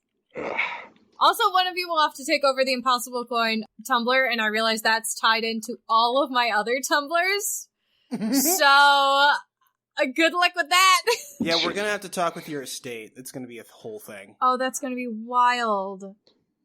Hopefully it'll just be Alex at that point. You'll just have to ask Alex for the password, and he'll say, I don't fucking know. At the very least, Tegan, please don't forget to put it into your will, because that's going to be really annoying. It's like, no, you don't understand. Tegan's been running that Tumblr for our podcast for, like, decades. For, like, literally decades. And, like, I know it's tied to everything else, but it's really important that we get control of that podcast. Like, I'm sorry, sir, there's nothing in it about the will. You have to talk to the estate. And it's just like, what the fuck? Like, yo, Rocky, is that the same footman? It might be, dude. I'm gonna put it in the will, but I'm also gonna put it in the will that they have to harass you about it first, so you have to talk to the estate, and then the estate will be like, oh yeah, they put it in the will. I don't know what they're fucking talking about.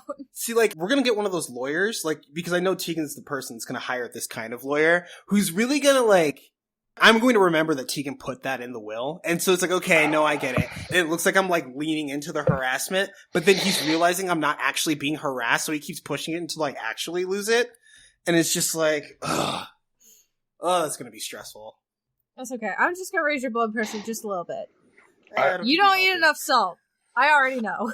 I eat so much salty. Whatever. I just want some lawyer to walk into, like, a room with, like, completely, like, white walls, white floors. And there's some, like, old, like, 1960s ass computer. Oh, hell yeah. And he's just sitting there with, like, his tweed jacket, and he's, like, says to the computer, like, the will says I have to harass you. And, like, the computer, which has, like, chiseled label, like, stuck on it with, like, double-sided tape, Brian Cartwright AI, prints out a punch card, and he, like, takes the punch card and walks it over to another machine that is labeled punch card reader, and he puts it in and says, eat shit in hell, nerd, and just, like, hell yeah. I'm down for this. And then it just, like, it puts another one out, like, you can't harass that dad. I like how in this version, Brian is the one who becomes immortal because he ends up in a punch card AI computer. And, I definitely die. Damn it. I beef it. If Brian ends up in a punch card AI computer, whatever. I may need to amend my death plan. I'll fix that. It's your death plan. Who has the next story? Brian, you have next story, right? I think so. Oh, God. What do I want to talk about? Oh, I want to talk about dunking on Sony. More dunking on Sony. I get to do that again. Yeah, you do. Hey, y'all, you want to hear about the CMOS battery in the PS3 and PS4? I do want to hear. I actually have a PlayStation 4, so please tell me about the battery that is made out of moss. Okay. So, Tegan, here's a scoop. Mm-hmm. There's a battery inside of the PS3 and PS4, which is designed to tell the PS4 and PS3 what time it is. Uh-huh. So, the PS4 says, "What time is it?" And, a battery says, "It's 4:43 p.m. Ladies." And how nice. Isn't that nice young battery. Right. Cool. But here's the thing. Is that batteries, like you and I, will one day die. Right, yeah. But here's the thing. On all timelines, assuming things go well, that battery will die before us. Right. Mm-hmm. Okay? So, here's the poop. With the PS3, if the battery dies, and is even replaced, so you put in a new battery, the chain of events goes like this. You try and play a game you downloaded from the store. And so it's the PS3 says, "What time is it?" And the CMOS battery, if the battery hasn't died, goes 4:43 p.m., ladies. Now, if the battery has died and been replaced, then what the CMOS battery does is go, "Oh shit, I don't know. Fuck, 4:43 p.m., ladies." So, it communicates that at some point the CMOS battery has died. Part of its communication to the system is, I have died at some point. At which point, the PS3 says, well, then you can't be trusted. And then asks the PlayStation Network. Now, here's the fun part. With the PS4, it does that for literally every game. Whether it's a game on a disc or a game you download. Oh, all right. Yeah. It says, "Hello, I cannot tell time. Please assist. Thank you." Yeah. And so the PS4 is like, oh, okay, I'm a video game console that you own, which can play video games. Never mind. Once the PlayStation Network goes down, the PS4 just becomes a weird, fucking box, curio, oddity, accessory, paperweight. It becomes a joke thing you own that does nothing. It becomes a Betamax player. Actually, no. Betamax players are better because Betamax players can still play Betamax tapes. Wait, will it not be able to play Blu-rays? That's correct. That's crazy. Because the Blu-ray player app will try to call home to mama. Not the individual disc, but the app will. Right. So how about them fucking apples? I mean, that sounds like bad design. It really does. Because, with all the old, Nintendo systems, and I think all the old Xboxes, as long as it functions, it'll play. Yep. That's accurate. I wonder if, this is, a response to, the GameCube. What do you mean? So, there are some people that will always play the GameCube. There are people who have the nostalgia for it, but, especially, Melee... because when did the PS3 come out? 2011 or something like that? 1 second, getting the numbers on you.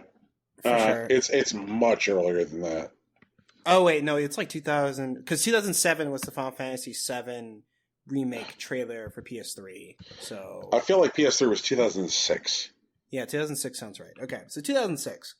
So it's 5 years... Yep, 2006. And, No, okay. No, then that's just planned obsolescence. It's different then. It's not a response to the GameCube. It's just plain old, boring-ass, planned obsolescence. Whack. But it's so gross. Oh, yeah, it's still gross. You know, it's like a $200 Durian. Why would you do that to yourself? Oh, they're not doing it to themselves. They're doing it to us. Exactly. Yeah, why? I haven't done anything bad. No, but they need you to buy the PS4. They don't give a shit, Tegan. I bought the PS4 and the PS5. I've literally done nothing wrong. No, but that means it's just insurance, Tegan. Like, they were hoping that you'd buy the next one, but they needed you to not be able to play the old thing. They need you to not be like, what, PS5 is bullshit. You know what? Fuck it. I'm just gonna keep my PS4 forever. It's like, nah. We've prepared against this eventuality. And what I love is that, like, the Sony apologists are already out in full force. You really are. Who were like, oh, well, Sony could patch the firmware before now and then. They could have done it 5 years ago. They didn't. Guess why? Like, fuck. Jesus. And it's like, well, this is an anti-consumer, like, fucking feature anyway. If they wanted to not hurt people, they could have not put that in there. Mm-hmm. Like, just this idea that, like, oh, well, Sony will take it out. No, Sony won't. No, they won't. Like, yeah, that's what I said. They won't. Absolutely not. You're a fucking idiot. You bought it already. I am also a fucking idiot and bought it already. Same. Yeah. And honestly, like, firing up my PS4 to play the RE Village demo felt weird because like it was like stirring a giant from sleep.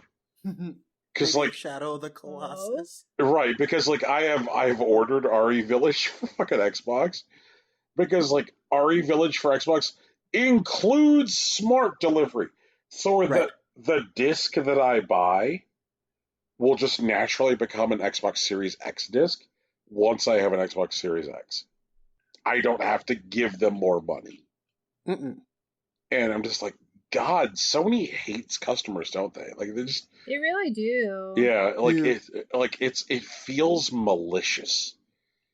And like just this idea, like, oh yeah, well we've designed for these machines to just stop working. Why? Also, why would you do that to like your Japanese players? Like, I get why you do it to us. No offense. But, like, why would you do it to your Japanese players? You know they're all taking, like, super good care of their systems. Also, like, the repair staff they do have to keep on for, like, a while. Mm-hmm. Like, in the past. Maybe that's also, like, a cost measure against that as well. Because, like, I imagine, like, over time, those people become more expensive to keep on payroll. Right. And, like, the idea, like, oh, well, like, oh, there's the non-trivial cost of, like, repairing the machine, and it is not a complicated ask for, like, the first time that the device wakes up from sleep with a new CMOS battery for the console to go, what time is it? And then for, like, the PSN to go, like, my sweet child, it is 4:43 p.m. And then for the console to go, like, okay, fine. Like, that's not hard. But, like, this idea that, like, a console will need to, like, continuously check in after the death of the original CMOS battery is just fucking ridiculous. And that, like, people have performed the exact same test with the Xbox One, and that didn't happen is, I think it's telling, you know? Like... Mm-hmm. The relationship between Sony and its customers feels adversarial now. When Sony tells us, like, nobody wants to play old games, like, it feels like the real message is, we don't want you to play old games. Yeah, I get that. Yeah. Like, there was something I tweeted earlier this week, and, like, I feel bad that I'm talking about my own Twitter here, but there was something I tweeted earlier this week where I said, the more Sony talks about the PS5, the less I want to buy a PS5. Yeah, I don't blame you. There was a thing that happened where they released air quotes support for USB-based drives this week. And it could be like most generously described as a joke. If you add a USB drive, you can download things first to the PS5 SSD and then transfer them to the attached USB drive, from which you cannot run software. So if you want to run software, you would then have to delete things on the internal SSD and then transfer stuff on the USB to the SSD. Mm-hmm. What's the fucking point then? Dude, if you find out, will you let me know? So you're there with me, Tegan? To be fair, I literally bought a PS5 so that one of us on the show would have a PS5. That's why I got it. As soon as someone lets me get my hands on an Xbox Series X, I'm going to buy one. But, like, as near as I can tell, the only reason to own a PS5 is Astro's Playroom. I mean, Bugsnax is still there. Bugsnax is available for the PS4, my sir. Oh, is it? It is. Okay. Yeah, Bugsnax is available for PS4. Basically everything that I was really excited about coming out is available for PS4. And only some of it I'm deciding to buy for PS5. Right. I'm getting Horizon Zero Dawn for PS5. In case you're wondering. That's the thing. That's the thing I'm getting. Right. I just continue to, like, look at the PS5, and I'm just like, other than Astro's Playroom, what's the fucking point? Right, Nier isn't even being offered for the fucking PS5. Like, it's PS4 only. And, like, that's part of it, too, is that, like, publishers are looking at the install base of the new devices and saying, like, well, what's the point? You know, like, people literally cannot get their hands on these boxes, so, like, why prioritize these boxes? That's a hell of a thing. Oh, Lord. Oh, is that the end of our news? I thought there was one more after me. Nope, that's it.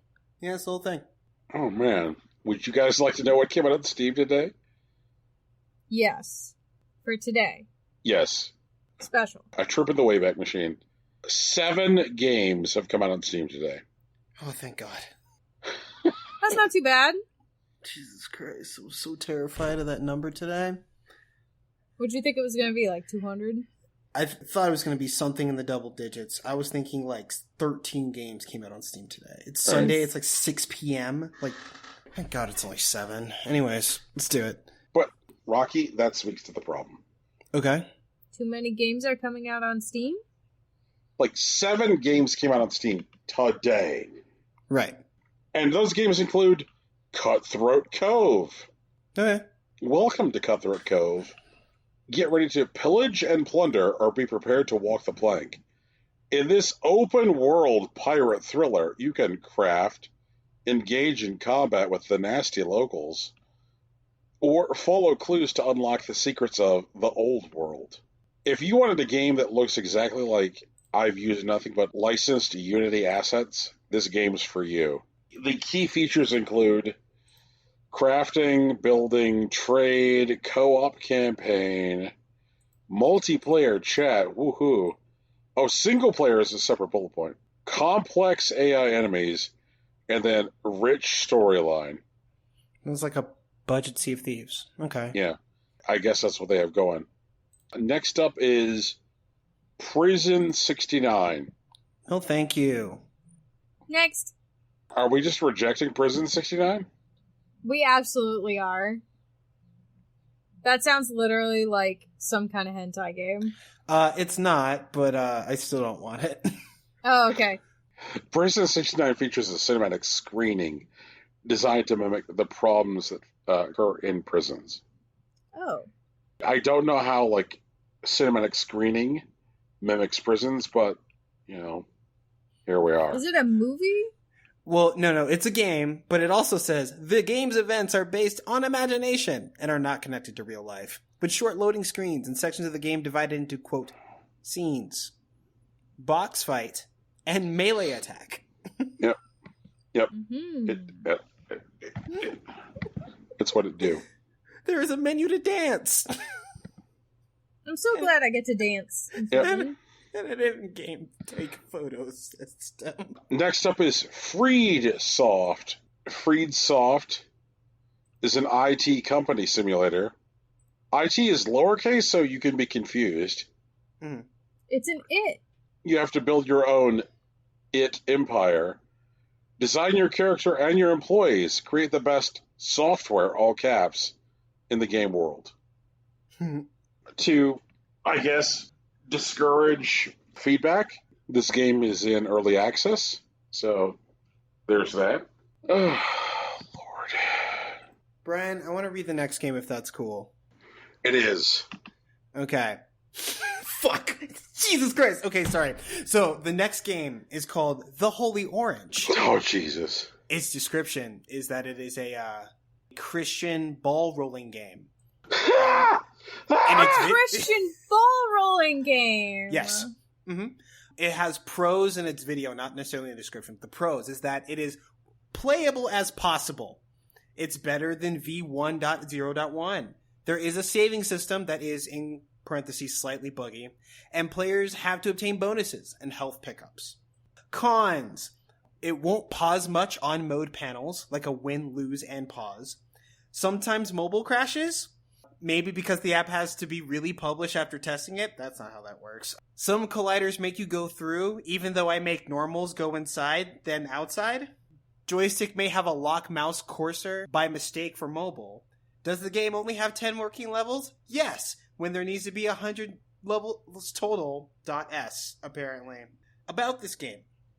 Mr. Orange the Saint needs to collect all the vitamin cubes to become the healthiest holy orange in the game. Jesus fuck. During his ball rolling quest, he will be finding missing pages about the Bible passages to preach as a narrator to us, the players, to teach us the teachings of God. You, the player, share this game. Who doesn't know about Christ? Or Mr. Orange the Saint? It's up to you, the player, to make the orange the healthiest saint. Version 0.03 includes 10 levels, 3D modeled with no textures in them. That's a direct quote. 10 Bible bonus tracks, 1 in each level. Level selection, sound options, red box patrolling enemies, saving system. And then controls are WASD, use escape to pause the game. Rules, avoid the red patrolling boxes or else you lose health to 0 and it's game over. Collect all 12 vitamin cubes to beat the level. Collect the missing Bible passage pages before collecting all 12 vitamin cubes. I like bugs as bullet point. Yeah, there's bugs. The saving system's a little buggy. Sometimes it resets to a lower amount of levels you completed. And some Bible passage, voiceover, or text is not precise, much like from the trailer? ? Enjoy.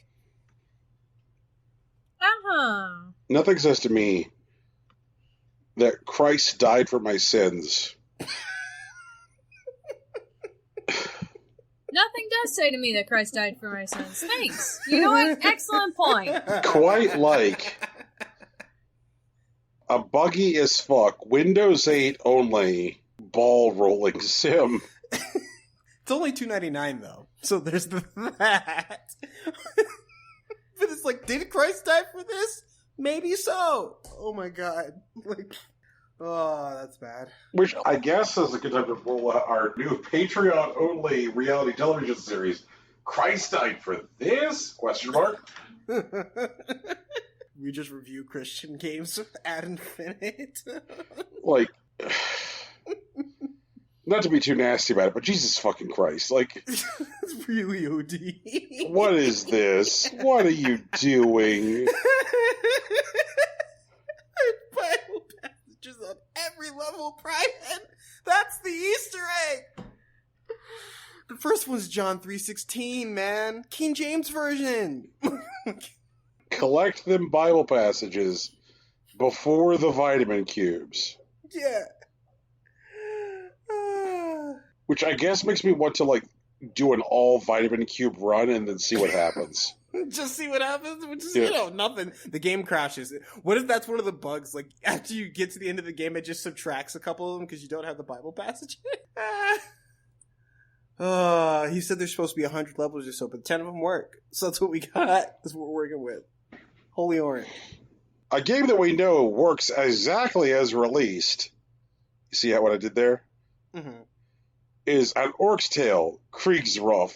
Uh-huh. Sure does work. Holy shit, is this in German? It sure is, Rocky, and I'm glad you called that out.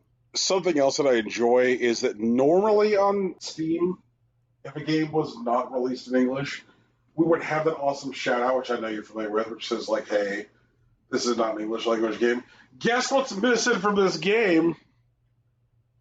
English language support? That shout-out. So, like, if someone bought this from the menu, they would have no warning that this is not an English language game. So... Luckily, it is free to play. Oh, my God.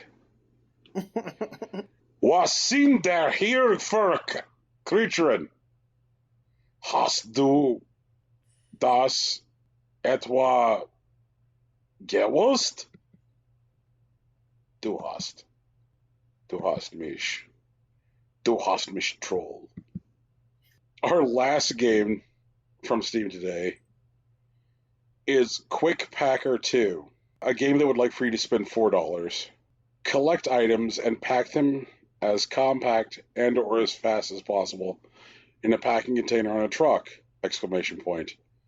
You could select different challenges to play the game how you want. Fast-paced action or slow and relaxing atmosphere are both possible. Oh, this is a remake of a Let 'em Dare game? Like, fuck off. Just release the Let 'em Dare game and see what happens. Give it a second, Brian. It might be Frog Fraction 6. Oh, God. No. No. No! Rocky, this is not Frog Faction 6. Dude, I know. Would be wild, though. I love this, like, disparity between minimum graphics requirements and, like, recommended, like, graphics requirements. Like, why does this game need 4 cores? Please have a dedicated graphics card to play Quick Packer 2. What the fuck? Oh, God. Does anybody here remember what the game was that broke us when we used to have this segment every week? I don't remember what it was called. I do remember it was a free-to-play sequel of an existing game, and in the description they said, we made this free-to-play because we don't care about money anymore. Yep. Yeah, that broke us. Yeah, we're just like, okay, yeah, we're done with this. We can't beat this. So I guess what we're saying is Gabe Newell will hate you. He would hate him, actually. Steam is still bad. We've checked in after however many weeks since the last time we did this bit. Steam is still bad. Still bad. Mm-hmm. Don't worry, you're not missing anything. It's true. So everyone, this has been our show. It is a thick boy this week. You can find it, wherever podcasts are found. Google Play, Stitcher, where the places are. There's music at the beginning and the end of this podcast. It's produced by our friend Big Sach, our patron, our kid brother, Big Sach. And if you want to talk to him, you can find him on Twitter at Illyr_Swank. If you want to interact with his work, you can find him on SoundCloud at soundcloud.com/BigSachNJ. He's a wholesome young boy. It's true. We also have a logo, probably aware, and it's also a t-shirt and a hoodie. Like, my mom actually has one. She bought it and she told me about it like months later. You could find her, Lauren Moran, on Twitter, at Lauren Moran. And consider donating to her Patreon. She does the good work. We also have a Patreon. As you know, we shout out our patrons this week. Shout outs to the patrons at patreon.com/ImpossibleCoinPodcast. There you will find our premium watch-alongs, our focused episodes on other passions beyond video games. And, maybe drop us a couple of bucks. I guess you could also see Tegan's feet. I think that's still a tier for some reason. It is still a tier. Okay. But outside of that, if you want to talk to any of us, directly, you can find us on social media. I'm on Facebook and Instagram. Brian's on Twitter. Tegan's on Tumblr. It's all Impossible Coin. Remember to use the hashtag Impossible Auction for your best finds on Yahoo Auctions Japan. Hashtag unless it's deep sleaze, then use Impossible Deep Sleaze. Right. But that's us. That's the show. Yeah. Well, thanks for hanging out this week, and peace. Bye. Later.